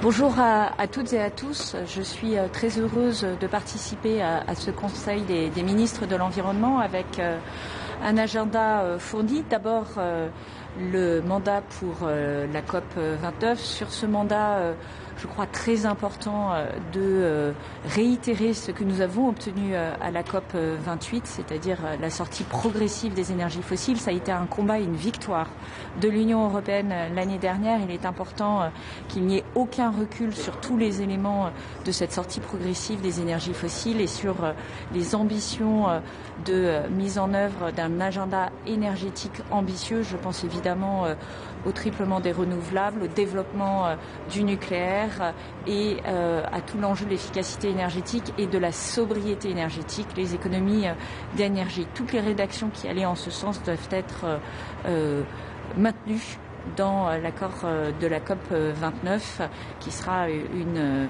discussion, je pense, compliquée. Deuxième sujet, c'est le mandat pour la COP 16 à Cali. La France poussera une vision très ambitieuse de ce mandat. C'est nécessaire au moment où nous assistons à l'effondrement de notre biodiversité à l'échelle de la planète. Et c'est une COP de mise en œuvre. Il faudra montrer que l'Union européenne est à la pointe de ce combat. S'agissant du traité plastique, nous aurons une discussion et je souhaite que nous allions là aussi sur des positions ambitieuses et notamment une analyse sur l'ensemble du cycle de vie du plastique. Et donc la France portera également cette position ambitieuse.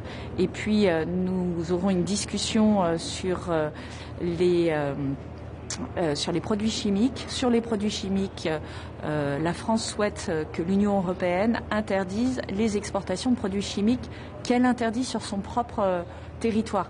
C'est évidemment une question de bon sens et c'est un principe que nous appliquons nous-mêmes déjà en France.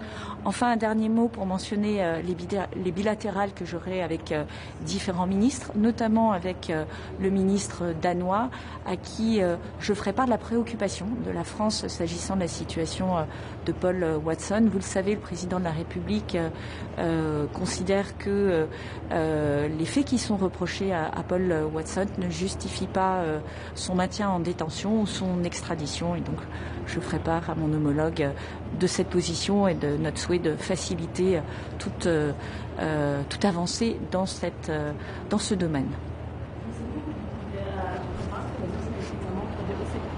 Accueillir la technologie nucléaire dans les mandats qu'on n'a pas. Je crois qu'on a aujourd'hui une rédaction internationale, un langage agréé, comme on dit en termes diplomatiques, qui est très clair. Le nucléaire est cité à plusieurs endroits dans l'accord de la COP 28. Ce serait un recul que de remettre en cause ces rédactions. C'est ce que disent les scientifiques, c'est ce que dit le GIEC et c'est ce que nous avons aussi ensemble négocié l'année dernière. Donc il ne s'agit pas d'aller plus loin, il s'agit juste de construire sur ce qui a été obtenu à la COP28 et qui me paraît très solide et qui suppose de continuer, si on veut réellement atteindre la neutralité climatique en 2050. C'est une question essentielle, de pouvoir s'appuyer sur tous les leviers de réduction des émissions de gaz à effet de serre, en particulier les leviers qui permettent d'avoir une énergie pilotable et qui complémentent les énergies intermittentes. Beaucoup de pays en Europe, il y a beaucoup de problèmes avec l'énergie nucléaire. Qu'est-ce que vous disiez à ces pays-là? Alors je ne connais pas ces problèmes de l'énergie nucléaire. Ce que je sais, c'est ce que disent les scientifiques, c'est-à-dire que l'énergie nucléaire est plus sûre et a un impact moindre sur la santé que par exemple le charbon. Et je crois que si on doit avoir une priorité, c'est de sortir du charbon. On sait qu'il y a des milliers de décès précoces du fait de la pollution au charbon dans le monde et encore en Europe.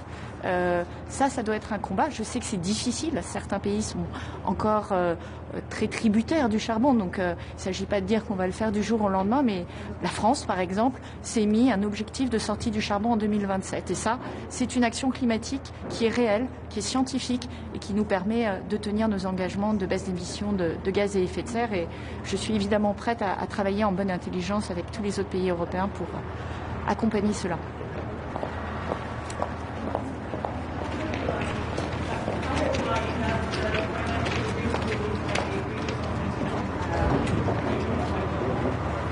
So our goal is obviously to, well, we have three objectives on COP29. The first one is to enlarge the basis of countries that could contribute to the financing of mitigation and adaptation. The second point is to give perspective around what is after the $100 billion commitment, so that we can build trust with the African country. And the third point is to ensure that we have additional flows of financing coming from the private sector and coming from the international institutions. You may remember that we launched last year in Paris a summit that point out what could be the enablers to ensure that we come to billion to trillion. And this is the key issue. How do we ensure that the African countries have access to capital markets, and how do we ensure that private financing go to those countries and help to develop new renewable that are economically profitable projects, but due to the specific situation of those African countries regarding the maturity of the capital market, regarding the level of risk assessed by the financing system, are not directed to those countries. So this is clearly what is on the agenda, and we shouldn't miss the fact that it is a COP around financing, but we need to put the focus on mitigation and adaptation. Mitigation is key, and we need to push the chair of this COP not to we need to insist on the fact this is our main objective, to keep in line with a 1.5 degree target.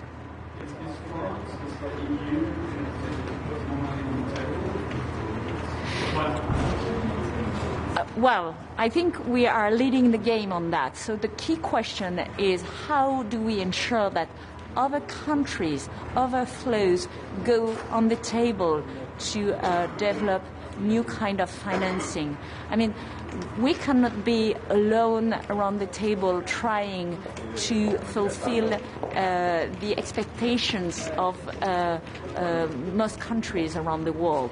We need to build this trust, and we need to build this broader basis of countries that contribute to this goal, which is beneficial to every country. Merci. Thank you.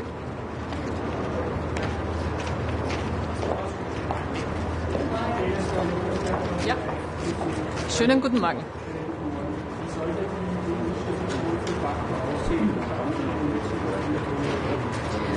Also sehr geehrte Damen und Herren, herzlichen Dank fürs Interesse am heutigen Umweltminister-Ministerinnenrat. Sie haben es angesprochen, es geht heute ganz zentral um Verhandlungsmandate für internationale Konferenzen, Plastikabkommen in Südkorea, Biodiversität in Kolumbien, aber natürlich sehr zentral Klimaabkommen in Baku. Wir haben in den letzten Tagen und Wochen sehr schmerzlich gesehen, wie die Klimakrise Realität ist auf unserem Kontinent. Überschwemmungen, Hochwasser in Polen, in Tschechien, auch in Österreich. Und da macht die Klimakrise vor keinem Land Halt. Und deswegen ist es so wichtig, dass wir heute hier aus Luxemburg ein starkes Signal der Europäischen Union senden, dass sie mit ambitionierten Positionen zur Klimakonferenz kommt. Warum ist es wichtig? Wir haben einen Anspruch, Vorreiter zu sein im Klimaschutz. Wir haben die Hoffnungen von weiten Teilen der Welt, die auf Europa liegen. Und das heißt auch, wir haben eine Verantwortung, hier zu liefern. Wir haben ein starkes 2050-Ziel beschlossen. Es geht also darum, den Zwischenschritt 2040 ambitioniert zu gestalten. Wir sehen den Ausbau der Erneuerbaren, der dynamisch ist, der wächst. Und hier gilt es noch schneller zu werden, weil das ist der Teil, der Emissionsreduktionen geliefert hat in den letzten Jahren. Aber wir dürfen nicht vergessen, am Ende geht es darum, die Abkehr von den fossilen Energien voranzutreiben. Es geht um den Ausstieg aus Öl, Kohle und Gas. Den haben wir letztes Jahr in Dubai erstmals verschriftlichen können. Und hier geht es jetzt darum, die nächsten wichtigen, ambitionierten Ansagen zu machen, weil die Klimakrise duldet keinen Aufschub und der Ausstieg aus Öl, Kohle und Gas duldet keinen Aufschub. Was heißt das für das heutige Mandat? Wir brauchen Klarheit, dass wir auch die bestehende Kohleverstromung angehen und so rasch wie möglich beenden. Wir brauchen Aussagen dazu, dass wir nicht mehr in fossile Infrastrukturen zusätzlich investieren und natürlich eine zentrale Frage für Baku, die Finanzierung. Hier brauchen wir Klarheit auf der Empfänger- wie der Geberseite. Die EU steht dafür, die vulnerabelsten Länder zu unterstützen und steht dafür, dass der Kreis der Beitragszahler sich ausweiten muss. Das sind ganz, ganz wichtige Punkte für das Verhandlungsmandat heute, aber natürlich auch für die Verhandlungen in Baku. Wir werden heute anstrengende Gespräche, aber ich hoffe, wir werden wie jedes Jahr auch eine produktive und gute Lösung finden. Sie haben einen Non-Paper der Friends of Renewables an die Kommission unterschrieben. Was steht da drin? Was wollten Sie damit? Die Friends of Renewables sind eine Gruppe, die ich letztes Jahr ins Leben gerufen habe, um die Staaten zu koordinieren, die einen ambitionierten erneuerbaren Ausbau in Europa als Speerspitze vorantreiben wollen. Das haben wir sehr erfolgreich gemacht, zum Beispiel in den Verhandlungen rund um die Erneuerbaren Richtlinie Nummer 3. Und jetzt geht es darum, in einer Zeit, wo sich die Kommission neu findet und die Weichen für die nächsten Jahre stellt, auch die Weichen für die Erneuerbaren für die nächsten Jahre zu stellen. In diesem Non-Paper werden dazu viele wichtige Punkte angesprochen. Für mich einer der zentralen ist eine gute und kohärente Zielarchitektur nach 2030. Der erneuerbaren Ausbau hört nicht mit der RED 3 2030 auf, sondern braucht auch danach eine klare rechtliche Perspektive und einen rechtlichen Rahmen. Aber darüber hinaus beschäftigt sich das mit vielen wichtigen Punkten vom Netzausbau und Flexibilisierung bis hin zu Strommarktdesign und den Hürden bei Genehmigungsverfahren. Viele Dinge, die notwendig sind, um mit dem erneuerbaren Ausbau die Dynamik beizubehalten und damit auch für unsere Wettbewerbsfähigkeit zu sorgen. Nämlich starker erneuerbaren Ausbau heißt geringere Energiepreise und Klimaschutz und genauso geht das dann auch zusammen.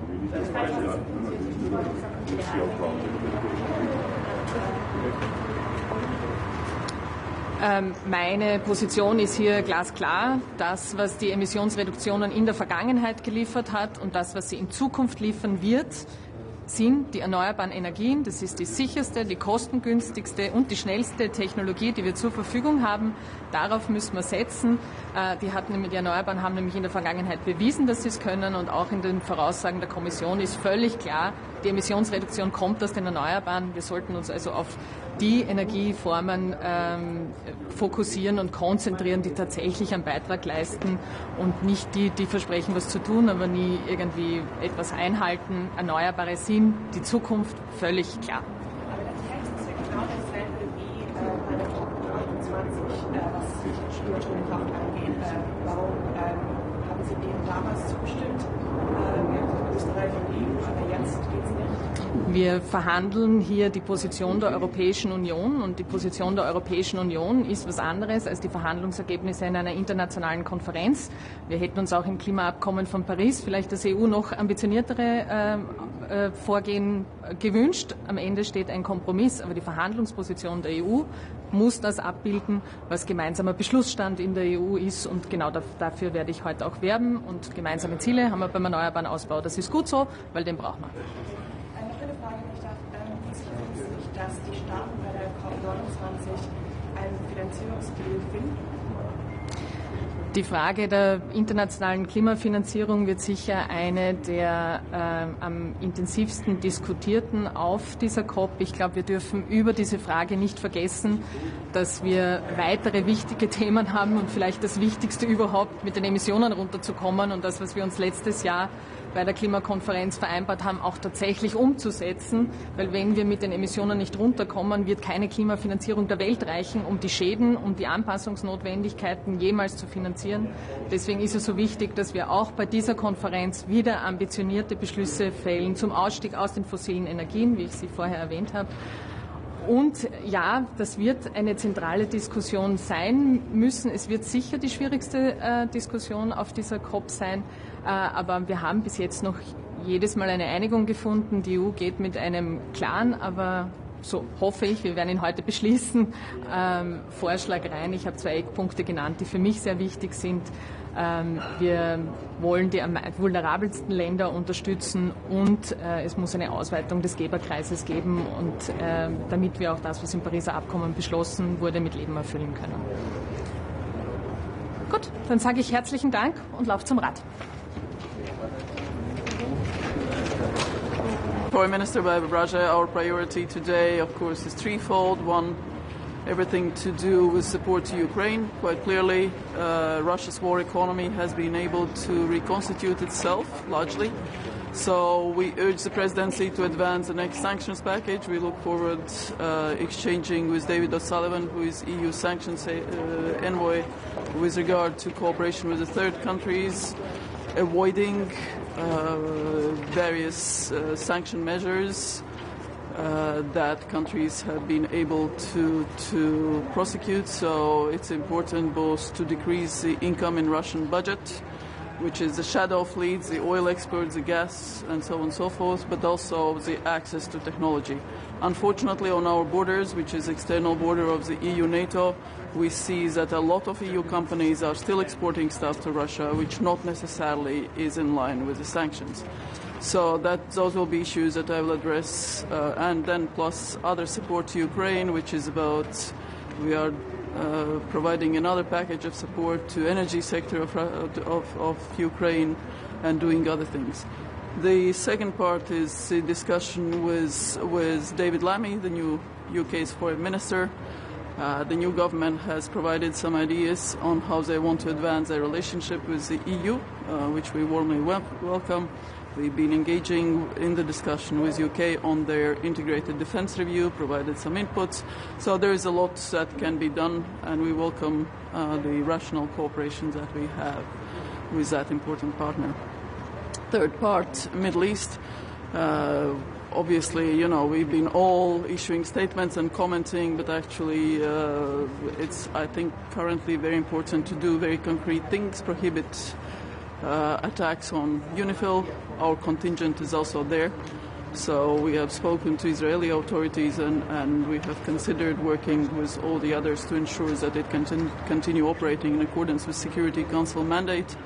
But also still the issues around the humanitarian support to Gaza, the release of hostages, all the other issues remain on the table for all of us. So close cooperation within the EU and advancing own practical solutions should be some things that we would be looking at.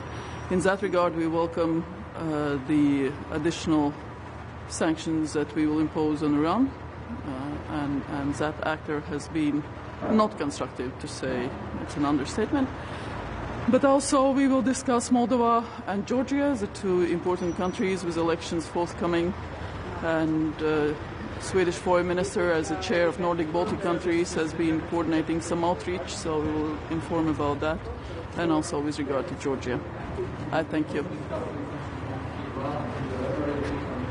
No, I cannot, because that will be the discussion today. Well, there are very concrete things that we are advancing. There is a whole set of cover used under medical instruments exports that is used for other issues that we see on the border. So that is one thing. We, as Latvia, has not issued any dual-use license in the beginning of the war, but we see others issuing that. There is the shadow fleet vessels that we need to put on the list, because the designation of those vessels, they are unsafe, they are avoiding sanctions regimes, they are avoiding the oil price cap. So there is a whole package that we are advancing, and a few others.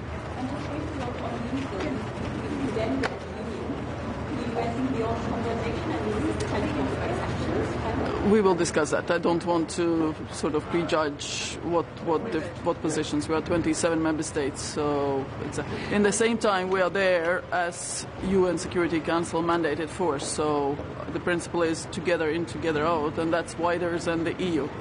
So that's an important part of that. All right. Thank you.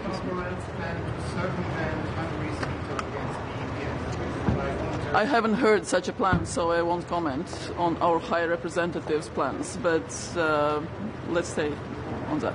Thank you.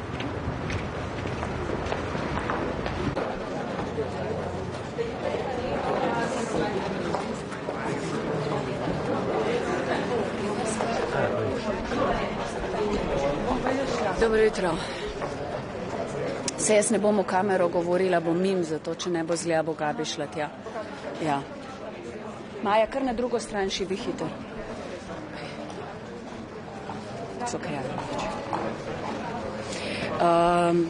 Ja, danes bo zasedanje obarvano predvsem spet z rusko agresijo v Ukrajini, kjer bomo najprej pregledali razmere v državi.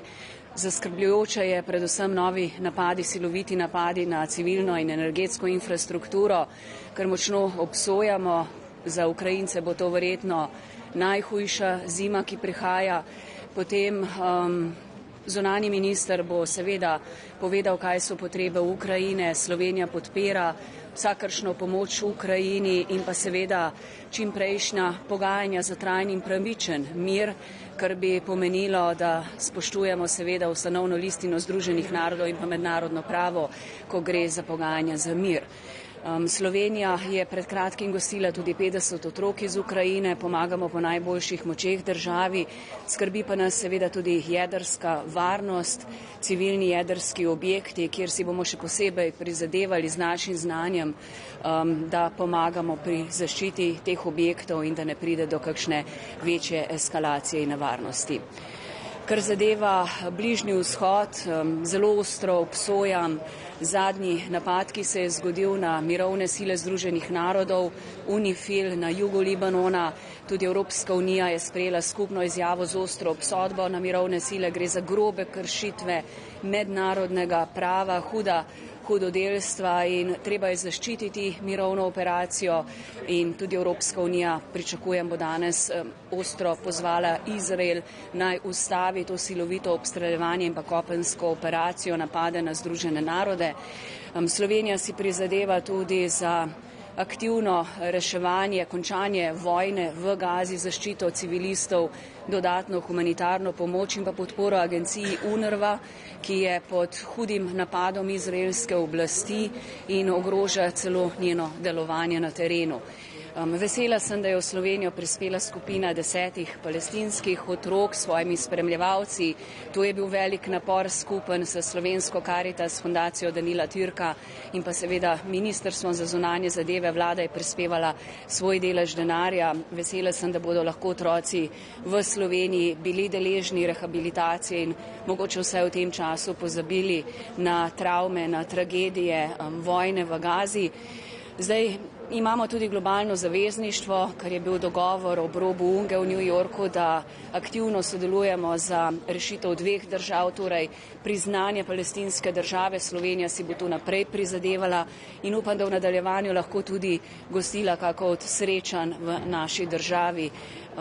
Gre predvsem za to, da Palestincem zagotovimo varnost in pa tudi danes bom še enkrat ostro pozvala k zaostrovanju sankcij zoper izraelske naseljence na Zahodnem bregu in zoper tiste politične voditelje, ki kršijo mednarodno pravo. Torej, bo dolg in naporen dan, še ena tema nas čaka, delovno kosilo z britanskim zunanjim ministrom Lamijem.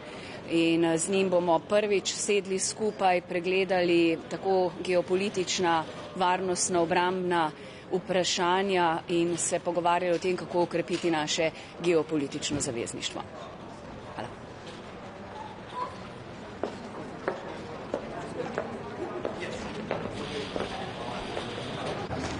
Good morning.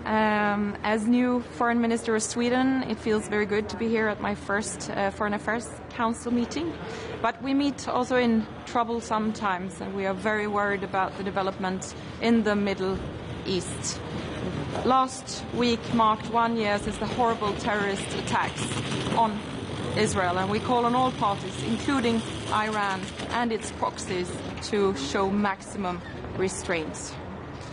And the developments regarding the UNIFIL forces is something that we condemn, together with all other European Union countries. We will also today discuss Ukraine, and Swedish and European support continues to be strong. Sweden has contributed with over 5 billion euros to be exact, since the war broke out, and we will continue to stand with Ukraine for as long as it takes. But we need to continue working on how to develop the sanctions against those who somehow contribute to Russia's unlawful war in Ukraine.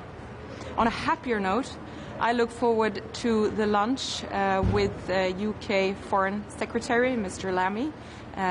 UK is a strategic partner to the EU, and I think we both benefit a lot from working closely together on foreign policy, but also on security policy. Thank you very much.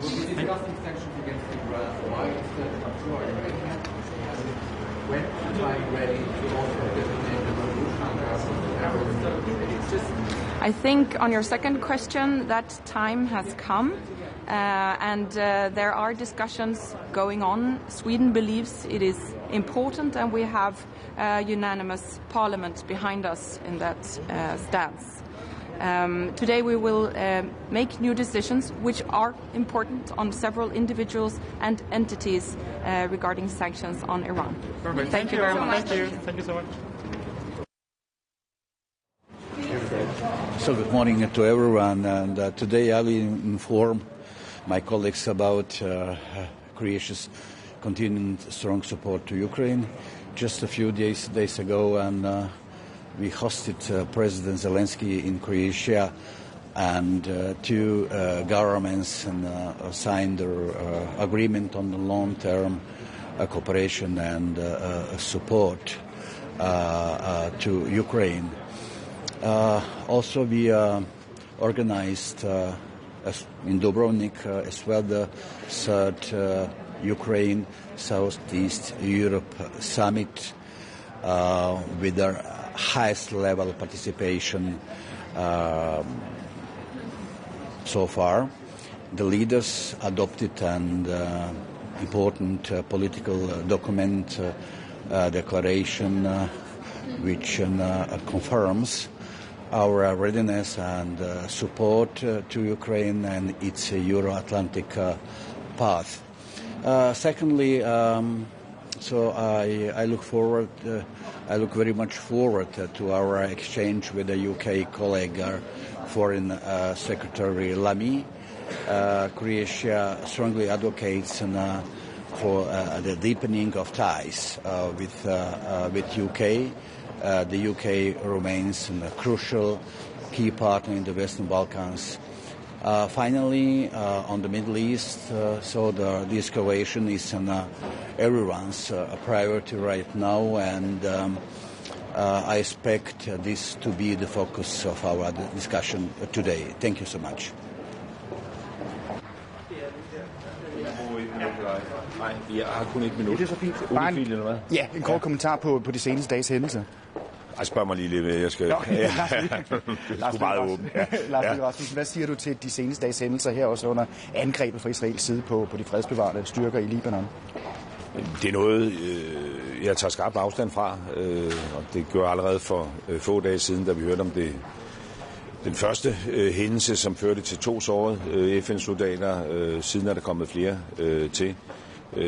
Og det går jo simpelthen ikke for at sige det på jævnt dansk. Og tegner desværre også et billede af en israelsk relation til FN, som ikke er god, og som Israel er nødt til at revurdere. Dels har vi altså det, vi ser her på UNIFIL. Dels havde vi den israelske udenrigsminister, der for dage siden var ude og erklære FN's generalsekretær for personer non grata. Noget vi fordømmer og tager afstand fra. Og hvor Danmark sammen med en lang række FN-lande jo også offentligt har sagt fra over for Israel. Danmark er jo blandt de 16 EU-lande, der har folk på basen. Bør man gå ind og evakuere dem? Danmark er jo ikke med i UNIFIL. Vi deltager i en anden FN-operation, der gør, at vi så også har folk i det her område. Det kan ikke nytte noget, at det internationale samfund begynder at trække sig. Det kan heller ikke nytte noget, at Netanyahu ligesom vender pyramiden på hovedet ved nu at sige, at det er FN, der skal trække sig. FN er i det område på et FN-mandat, som jo faktisk skulle styrkes. Noget af det, vi gerne så, det er jo, at det libanesiske forsvar kommer til at fylde mere for en stærkere position. Der er sådan set brug for international tilstedeværelse i det område, så det kommer ikke på tale. Det er jo forsvarsministerens ressort, og som man også udtalte her i weekenden, så er det noget, der bliver fuldt tæt, og vi er selvfølgelig meget opmærksom på vores egen folks sikkerhed. Men de mange lande, der deltager i UNIFIL, de står jo på den samme linje her. Der er brug for international tilstedeværelse omkring den blå linje. Benjamin Netanyahu siger også, at han prøver ikke at ramme den. Er du betrykket ved den melding, han kommer med? Nej, det er jeg ikke betrykket ved. Den retorik, Netanyahu tager i anvendelse i forhold til FN-tropperne i området, minder jo lidt om den, der også har været brugt i forhold til Gaza. Altså, at nu er det så FN, der danner skjold for Hizbollah, og det kan jo ikke hænge sammen på den måde. Det internationale samfund har sådan set forsøgt at løfte et ansvar for at sikre, at der kan være ro omkring den blå linje mellem Israel og Libanon. Og det er der brug for, fordi det er jo værd selvfølgelig at erindre sig, at den her eskalering skyldes, at Hizbollah dagen efter Hamas' frygtelige terrorangreb den 7. oktober sidste år intensiverede krigsførelsen ind i Israel på en måde, som har gjort, at 60.000 israelere har været nødt til at lade sig evakuere fra det nordlige Israel. Det er selvfølgelig en fuldstændig uholdbar situation, men den skal jo ikke løses ved det, vi ser nu. Den burde ideelt set løses ved, at vi fik en våbenhvile, sådan som Frankrig og Amerika foreslog det, da det her blev intensiveret for nylig, og man får brugt den våbenhvile til i virkeligheden at få skærpet fundamentet bag den her FN-resolution, kræver en yderligere opbygning af Libanons forsvarsstyrker. Det kræver snarere mere end mindre international tilstedeværelse. Tak.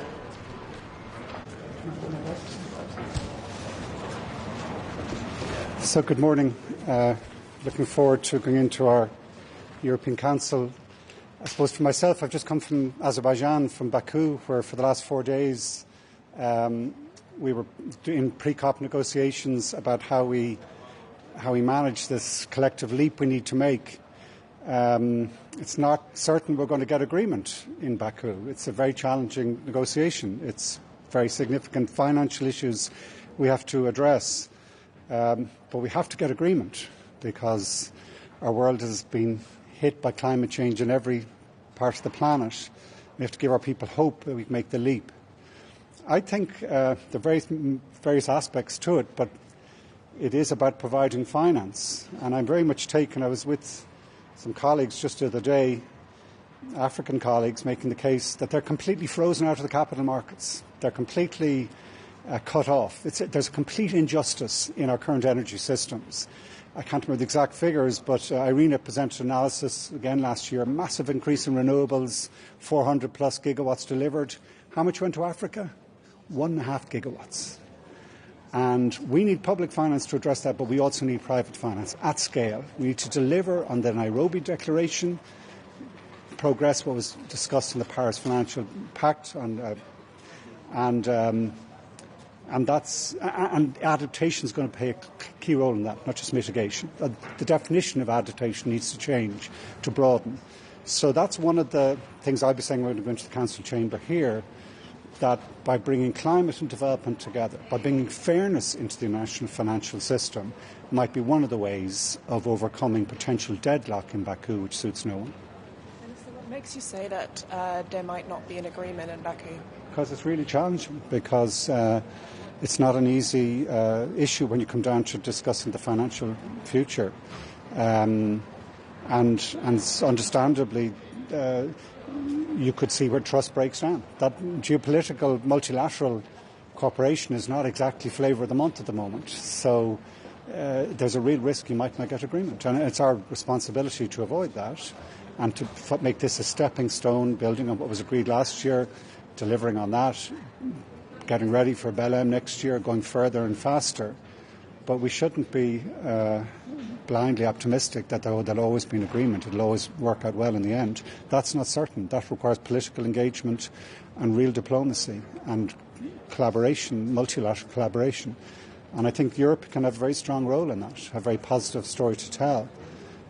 And it is about finance, but it's about, in my mind, a much bigger vision for where the financial change we need. Yes, we need public finance, but that on its own is not going to deliver, particularly for the poorest countries in the world, particularly those that are frozen out of the finance from the private markets. We need to address that in the negotiations. May I ask another question? Is the EU going to discuss on the sidelines of this council how much public funding it could contribute? What would be a potential target? I don't think we'll be looking for a number at this council, and I think what we will look to discuss is how do we improve our competitiveness as we make this. What we need to discuss is our own ambition first of all, and I think that'll be centre stage, and include in that our competitiveness, just transition, how you deal with land use and agriculture. So that's going to be one part of it. I'd be interested to hear what's said now. The Council conclusions are better go up to it, where we're going to start discussing what's going on in Baku. But I think it will be more about the approach rather than the number in these discussions today. And I think the approach should be putting climate and development together in a whole variety of different ways. Great. Thank you.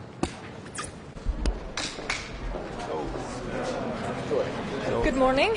Very much looking forward to the discussions today. And regarding COP29, Sweden is very keen to get a strong messaging on mitigation. EU is in an implementation phase, and from Sweden's side we are increasing our climate financing. And private capital has a greater potential to play a vital role in the financing aspects of climate matters, so we are keen to raise this today as well. And we have very high expectations on the Azerbaijani presidency, and we're very much looking forward to the discussions on the COP29 conclusions today. Regarding COP16 on biodiversity, Sweden is pleased to see that all of our positions have been included in the EU's Council conclusions. And we are looking forward to getting a successful outcome in Colombia regarding biodiversity as well. Regarding chemicals, Sweden is very eager to see progression, especially regarding and concerning substances that are carcinogenic, toxic to reproduction, and disrupting of the endocrine system. These are matters that Sweden will raise, as well as a revision of REACH being long awaited, and Sweden will continue to put pressure on this matter as well. Thank you. Lite steg närmare, jättebra. Inför COP29 då, vad vill du se i mandatet från EUs sida? Vi vill ha starkare språk kring omställningsarbetet och kring utfasningen av fossila bränslen. Vi vet att vi behöver gå in med starkt språk från EUs sida för att landa på en plats som faktiskt innebär framsteg. Vi måste se mer diskussioner om implementeringen av omställningsarbetet går runt om i världen. Och vi måste också såklart diskutera finansieringen som är en viktig del av det här. Sverige är väldigt stolt över att bidra stort till finansieringen och vi ser att det finns en stor potential i att bättra det privata kapitalets roll i klimatfinansiering. Och mer konkret starkare språk, vad betyder det? Det betyder att vi behöver en hög ambition när vi går in i de här förhandlingarna. EU behöver visa på det ledarskap vi tar också genom att påpeka att vi är i en implementerande fas av det här arbetet. Att vi i EU implementerar lagstiftning i respektive länder för att leva upp till de klimatmål vi har satt upp. Och att det också är en fråga om konkurrenskraft för EU. Att vi ser det här som ett sätt för EU att växa vår ekonomi och skapa större ekonomisk tillväxt. Det är ett hoppfullt budskap som inte minst behöver spridas till fler länder som kan ta inspiration och växla upp sitt arbete med implementering av klimatomställning. När det gäller EUs 2040-mål, nu finns ju inte det målet än. Vilket språk vill du se kring det målet? Vi vill se ett ambitiöst språk och Sverige har ju varit tydliga med att vi vill ha ett mål som ligger i linje med det vetenskap konstaterar är behoven och där vi behöver ligga helt enkelt för att ligga i linje med det klimatmål vi har för 2050. Så att vi kommer att arbeta för ett ambitiöst språk kring det målet och vi ser att vi har många länder med oss i att få till ett ambitiöst språk som samtidigt också är realistiskt och det är precis det budskapet som Sverige har gått in i de förhandlingarna med. Så att här ser jag att vi har många vänner som delar bilden av hur vi ser på 2040-frågorna i EU. Ska det vara några siffror här på målet? Det återstår ju att se, det är en utomstående fråga. Men Sverige kommer såklart arbeta för att det är ett ambitiöst mål som ligger i linje med det vetenskapen säger att vi behöver ha uppnått för att ligga i linje med vårt 2050-mål. Så realistiskt och ambitiöst, det är en balansgång som kommer behöva redas ut idag. Sista fråga om att mötet äger rum i Azerbaijan, en diktatur och en oljestat. Är det inte det ett problem? Sverige kommer självklart ta tillfället i akt att trycka på för de frågor som vi lyfter kring mänskliga rättigheter. Vi kommer påpeka vid varje tillfälle att det är oerhört viktigt att civilsamhället har sin plats i inte minst de här mötena men generellt i ett samhälle så att vi kommer lyfta upp det under varje givet tillfälle. Men det finns ingen anledning att underskatta det azerbaijanska ordförandeskapet. Jag har höga förhoppningar om vad de kommer kunna leverera och det har också hela EU så som jag har förstått det på de diskussioner vi har haft hittills. Så att, vi ser fram emot att få ett framgångsrikt utfall både vad gäller finansiering men också vad gäller själva utfasningen av fossila bränslen. Det har varit lite si och så med enigheten från EUs sida vad gäller COP tidigare och sånt. Räknar du med att ni når fram idag på ett vettigt sätt? Jag vet ju att det är många länder som såklart har olika ståndpunkter men samtidigt är måna om att vi kan vara en stark röst på plats. Och därför så är det i grund och botten så att vi vet att vi behöver komma överens. Vi behöver ha samlade budskap som vi anländer till klimatförhandlingarna med. Och jag är övertygad om att vi kommer kunna landa på en bra plats idag. Men Sverige kommer trycka på att det inte får ske på bekostnad av den ambitionsnivå vi behöver ha. Vi måste vara medvetna om att det vi beslutar om idag det är rådsslutsatserna vi går in i förhandlingarna med. Så vi behöver vara tydliga med vilken ambitionsnivå vi förväntar oss både vad gäller finansiering och vad gäller omställningsarbetet och det kommer Sverige trycka på för. Tack så jättemycket.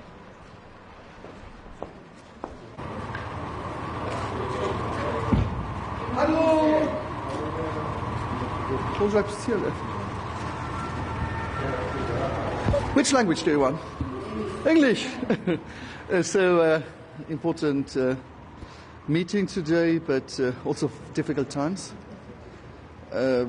When we see tensions everywhere, what's happening in the Middle East, what's happening in Ukraine, and all these potential conflicts that we have.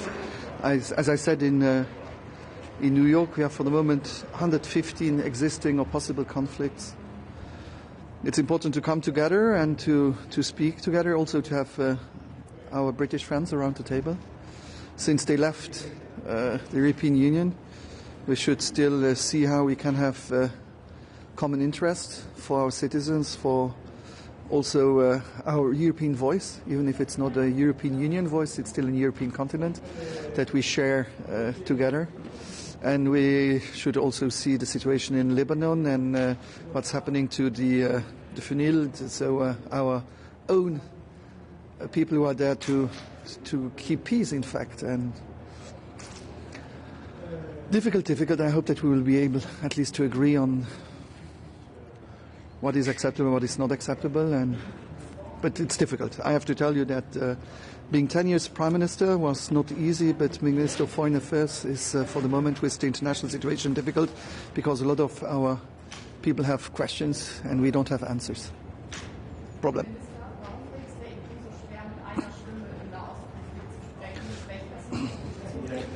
Also wir bringen es nachher immer fertig, eine gemeinsame Position zu finden, aber es dauert lang. Es dauert sehr lang. Und mir dauert es sogar zu lang. Ich bin der Überzeugung, dass wir bei der Außenpolitik irgendwann mal auf ein Majoritätsprinzip kommen sollen. Es kann nicht sein, weil einer nicht einverstanden sind, dass wir lamm sind und dass wir zu 26 dann nichts sagen können. Finde ich nicht gut. Aber wie gesagt, es muss ein Treaty Change einmal kommen über die Außenpolitik, dass die mehrheitlich kann angenommen werden und nicht mehr einstimmig. Ich weiß, dass Einstimmigkeit problematisch ist, aber ich glaube, bei der Außenpolitik, wenn wir sehen, wir sind 500 Millionen Bürgern, wir sind ein Konfetti im Moment auf der internationalen Ebene. Wir sind zwischen Amerika und China und Asien hört fast uns keiner mehr zu. Und das ist ein Problem. Und ich hoffe jetzt mit der neuen Kommission auch und auch Frau Kallas, dass sie es auch wie der Pepe Borrell probiert haben, aber in Zukunft irgendwann die Regeln haben, dass wir was entscheiden können. Auch wenn der einer Fluchtangst hat, dann darf nicht der ganze Flieger am Boden bleiben.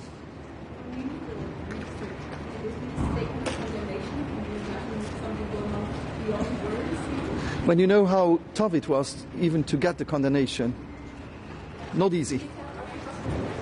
Not frustrated, because as politicians, if you start to be frustrated, it is the end of the challenge. But it is important to see how we would be able to get agreements, even if it's not 27, but even if it's a minority statement. That minority, that means a majority, but someone not voting for it would be important from my point of view. That de-escalation, because if we have a full-fledged conflict now in the region, it's not of interest, neither from the Israelis nor from all the people around, because politicians are in office, the civilians are dying.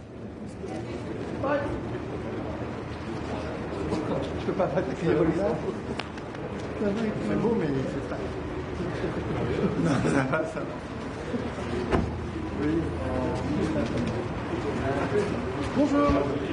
Bonjour à toutes et tous. Nous voilà réunis pour un conseil des affaires étrangères ici à Luxembourg, qui sera l'occasion une nouvelle fois de réaffirmer notre soutien à l'Ukraine et aux Ukrainiens qui tiennent dans des conditions extrêmement difficiles la ligne de front et qui s'apprêtent à entrer dans l'hiver avec des capacités de production électrique et qui ont été très largement détruites par les frappes russes. Et c'est dans ce contexte que ce soutien sera concrétisé par des mesures en matière de financement, en matière de formation et en matière de sanctions.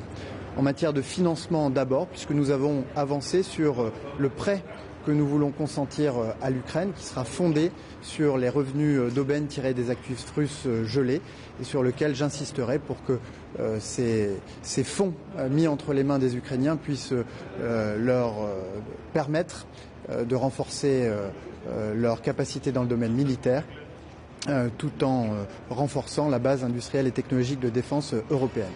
En matière de formation, puisque nous avons à renouveler le mandat de OIMAM, notre mission de formation, qui a déjà permis de former 60 000 soldats ukrainiens, y compris en France, puisque le président de la République était la semaine dernière avec le ministre des Armées au contact des 2300 Ukrainiens, c'est-à-dire de la brigade ukrainienne qui est actuellement formée en France, qui rejoindra très prochainement le front.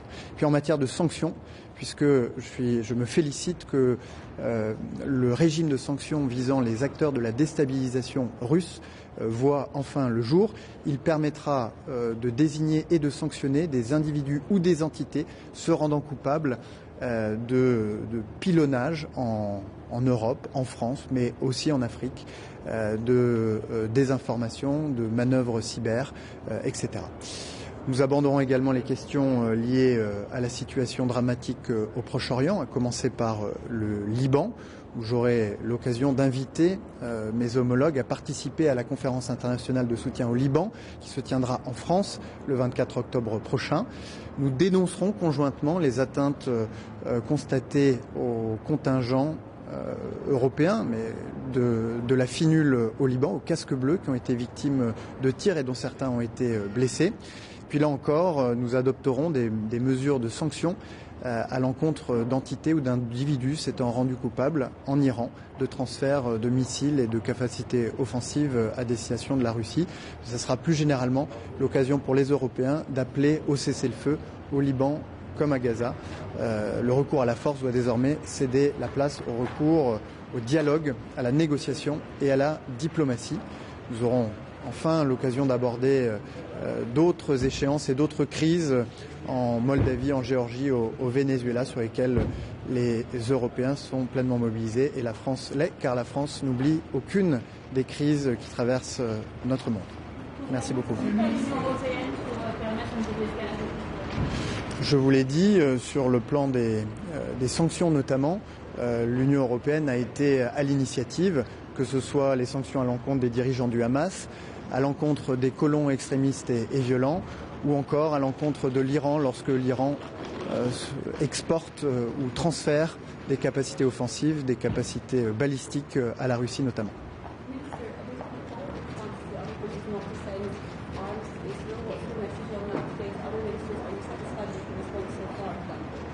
Ce que nous avons toujours dit et ce que nous disons toujours, c'est que la France se tient aux côtés d'Israël, que la France est indéfectiblement attachée à la sécurité d'Israël.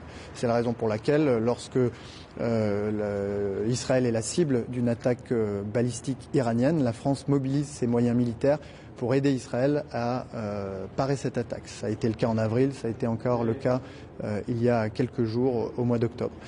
Lorsque la sécurité d'Israël est menacée par le programme nucléaire iranien, c'est encore la France qui est en première ligne des efforts internationaux pour faire échec à ce programme.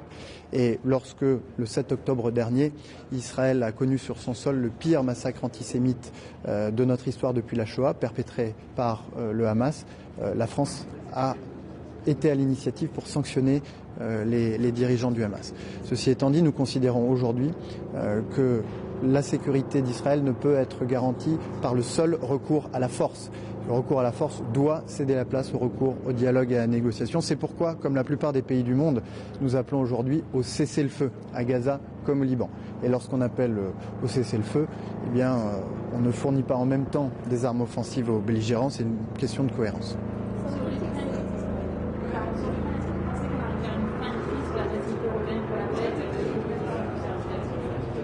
Je crois que les difficultés sont en train d'être aplanies. L'élément le plus important aujourd'hui à relever, c'est que nous allons réussir, en Européens, à consentir un prêt de plusieurs dizaines de milliards d'euros fondé sur la mobilisation des revenus d'aubaine tirés des actifs russes gelés. C'est une avancée très importante qui va permettre aux Ukrainiens de consolider leur position dans le rapport de force qui les oppose à la Russie.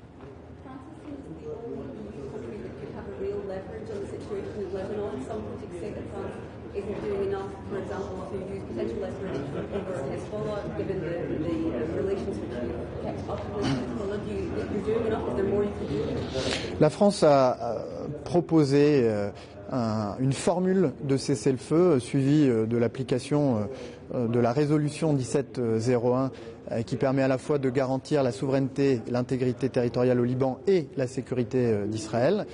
C'est sur cette base-là, qui a été endossée par l'Union européenne et un certain nombre d'États membres, que nous devons aboutir le plus rapidement possible à la cessation des hostilités et nous allons continuer d'y travailler. Il est vrai que la France entretient avec le Liban une relation ancienne, une relation singulière et que c'est notre responsabilité que de contribuer à la résolution de la problématique sécuritaire. Sur le plan politique, nous sommes mobilisés, le président de la République, son envoyé spécial, mon prédécesseur Jean-Yves Le Drian, pour amener les responsables politiques libanais à procéder le plus rapidement possible à l'élection d'un président qui sera le garant de l'unité libanaise, unité qui est aujourd'hui menacée par les opérations militaires qui ont conduit à des déplacements de population massifs qui risquent de provoquer des tensions interconfessionnelles. Puis je n'oublie pas le volet humanitaire. Je me suis rendu il y a 10 jours au Liban accompagné d'un avion militaire contenant 2 postes sanitaires mobiles et une dizaine de tonnes de médicaments. Mais il faut évidemment aller plus loin. Je salue les efforts qui ont été consentis par un certain nombre de pays depuis ce premier déplacement. C'est tout l'objet de cette réunion, de cette conférence internationale que la France accueillera le 24 octobre prochain à Paris et à laquelle j'invite le plus grand nombre possible d'États membres de l'Union européenne à se joindre. Je reviendrai sur ce sujet. Merci. Good morning. Just could I first of all say that there's a very heavy agenda today on the Foreign Affairs Council meeting. Obviously, we'll be talking to the new Ukrainian Foreign Minister and discussing Ukraine. We will also be discussing the Middle East and, of course, the terrible situation in Sudan. Could I say on the Middle East and on the remarks of Prime Minister Netanyahu in respect of the UN, Israel is essentially now undermining the United Nations and the United Nations peacekeeping force, but the very rules-based international order. And it needs to step back. And the international community need to be very clear, and my colleagues at the European Council need to be very clear about the primacy of the international rules-based order. The United Nations is at the heart of that, and United Nations peacekeepers are at the heart of that. And I would, and today at the meeting I will be saying to my colleagues, there can be no equivocation, there can be no hesitation or relaxation of any views in respect of the primacy of the United Nations in terms of in the international rules-based order. And it is very, very concerning in terms of both the statement from the Prime Minister of Israel, but also the behaviour and activity on the Blue Line and in respect of UN posts and across Lebanon. What do you believe Israel wants to achieve by driving the UN out of South Lebanon? Essentially to drive the eyes and ears out of South Lebanon and to give itself free rein. Now, there is a battle going on there. We acknowledge, and we've asked that Hezbollah, we've called for Hezbollah to stop firing rockets into Israel, which it has been doing now for 12 months, and over 10,000 rockets have gone into northern Israel, which has resulted in whole-scale evacuation of up to 90,000 people from their homes. And likewise in South Lebanon, close to another 90,000 have had to flee their homes because of this conflict. The war must end. But if the war ends, the diplomatic pathway will entail the necessity of some UN peace contribution force in Lebanon to maintain whatever peace emerges or whatever political agreement emerges post this particular conflict. But we cannot have an undermining and a chipping away of the status or the credibility or structures of the United Nations, and particularly its peacekeeping forces. We see what's happening in northern Gaza, for example, in terms of the necessity of eyes and ears on the ground. The world has really no full picture of what's happening in Gaza. I've consistently called for either an EU or an international team to be allowed into Gaza to monitor what's happening, and also the international media should be allowed into Gaza. And what's happening in the most recent days in northern Gaza is quite shocking in terms of the mass expulsion of people from northern Gaza and death and destruction of innocent people. And that is not acceptable or morally tolerable anymore. And quite a number of our EU member states really need to stand up now on the side of what's right and proper and moral in terms of humanity. And I think what's happening in northern Gaza is well beyond any moral compass. and what's happening in Lebanon. And I'm surprised that some EU colleague states have not been as forceful or as strong in supporting UN peacekeeping troops as they could be. The statement we've issued is welcome, but I think the statement the EU is issuing on this matter could be far stronger. Are you going to meet David Lammy, the British Foreign Secretary, today? What contribution do you think he will make? Well, we met, as you know, in Dublin the week before last, and I will be meeting him again today.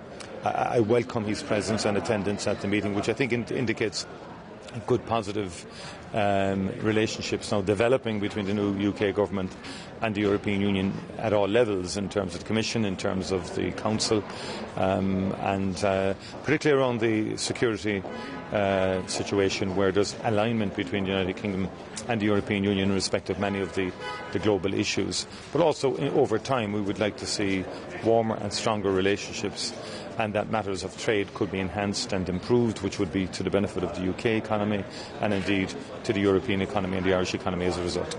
Migration is going to be on the agenda of the European Council this week, and there have been suggestions from some countries that the EU should look at the idea of migration hubs outside of the EU, possibly in the Western Balkans, to start processing migrant applications. Is that something Ireland would be interested in? We'll have to see the full details of all of that. And I think we've just passed the Asylum Pact, which I think is an important step forward. And I'm glad that Ireland supported that, because that will give us greater strengths and resources and mechanisms to deal with illegal migration and to have firm, faster and more effective processes in place. And we will certainly approach those discussions with an open mind, but would like to see the details first. Finally, just on a domestic issue, would you have any comments or thoughts to make on Brian Stanley, the Sinn Féin TD?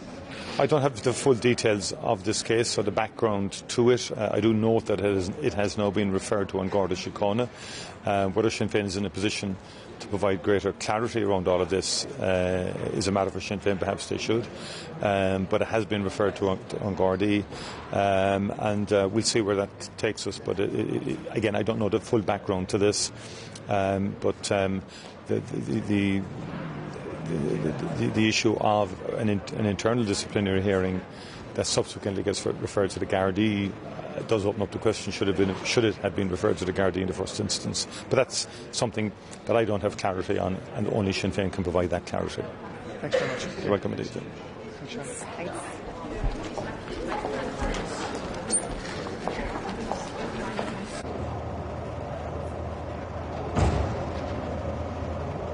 I have 2 points to make, and these are good points, actually, with a very complicated situation where we are anyways.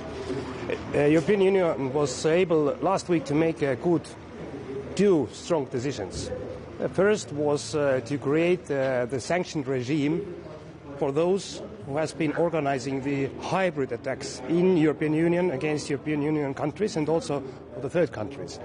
So Estonia has been one of the leading countries after the last year hybrid attacks what we had in Estonia. We had arrested actually more than 10 persons because of that, and all these people, they were connected to Russian special services. But also we know that this kind of hybrid attacks we have all over Europe, and it is very important that we were able to create a new sanction regime, and I do hope that we are going to fulfill this regime with precise persons and organizations which has committed the hybrid attacks in European Union. And the second is even better. We were able to make a decision on a political level, on ambassador's level, that the European Union will give the loan to Ukraine about 35 billion euros using the Russian frozen assets as a guarantees.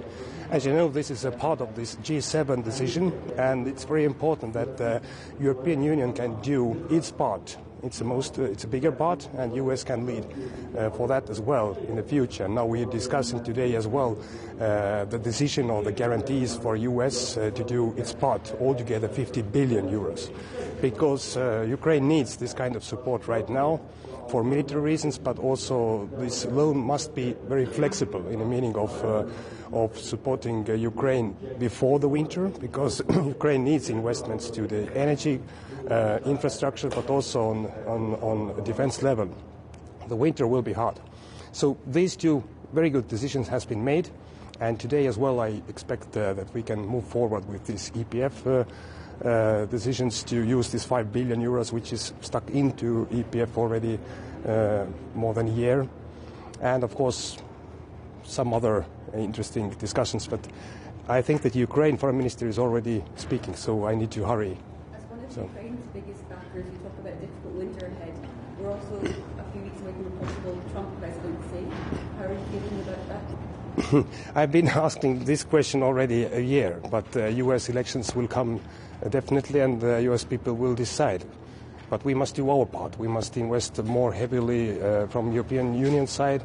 The transatlantic bond is crucial, and it will remain crucial, whoever will be the president of the United States. But of course, a couple of weeks before the elections, the tension is really high. But this is not something that we can actually comment. I'm sure that U.S. people will elect the president, and then we'll see. But Ukraine will remain, I think, priority topic. And it is very important as well that we keep going to support Ukraine. We are very interested about the President Zelensky will introduce the victory plan. And also Estonia is responsible for the President Zelensky peace plan from 10 points, point number 5.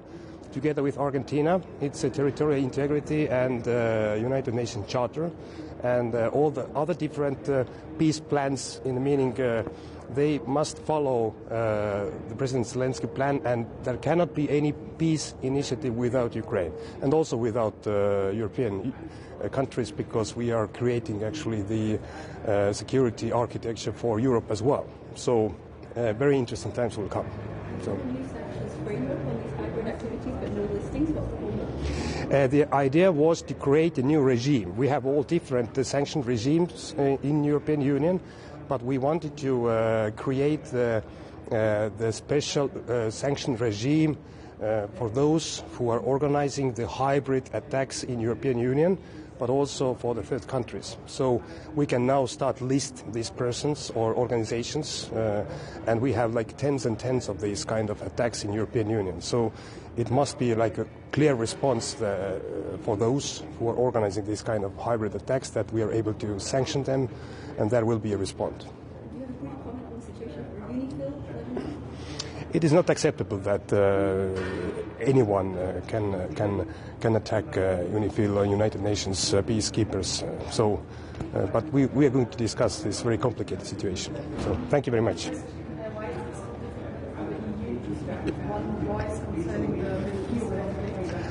It's a good question, because if we see the votings in United Nations, so we are divided, unfortunately. It's always difficult to find a common position in European Union, definitely about that. I think there are many different issues and reasons. One, of course, the situation is complicated, but Estonia is in very clear position that Hamas is a terroristic organization. Israel has a right to respond for these attacks, terroristic attacks, but also it must be based on the international law. So Estonia supported as well during the last two Palestine resolution votings. We voted in favor, but we need to focus on that this situation is not escalating for a full-scale war. So we support clearly as well the U.S. peace initiative, but the situation is very far from that. So two-state solution is a solution, but European Union is not as a united voice, unfortunately. There. But also I see as well that internal political discussions, not foreign political discussions, but domestic political discussions, they are already somehow changing the courses of some countries which has already maybe even recognized Palestine as a state. So this is very complicated, but let's discuss what can we do. Thank you very much.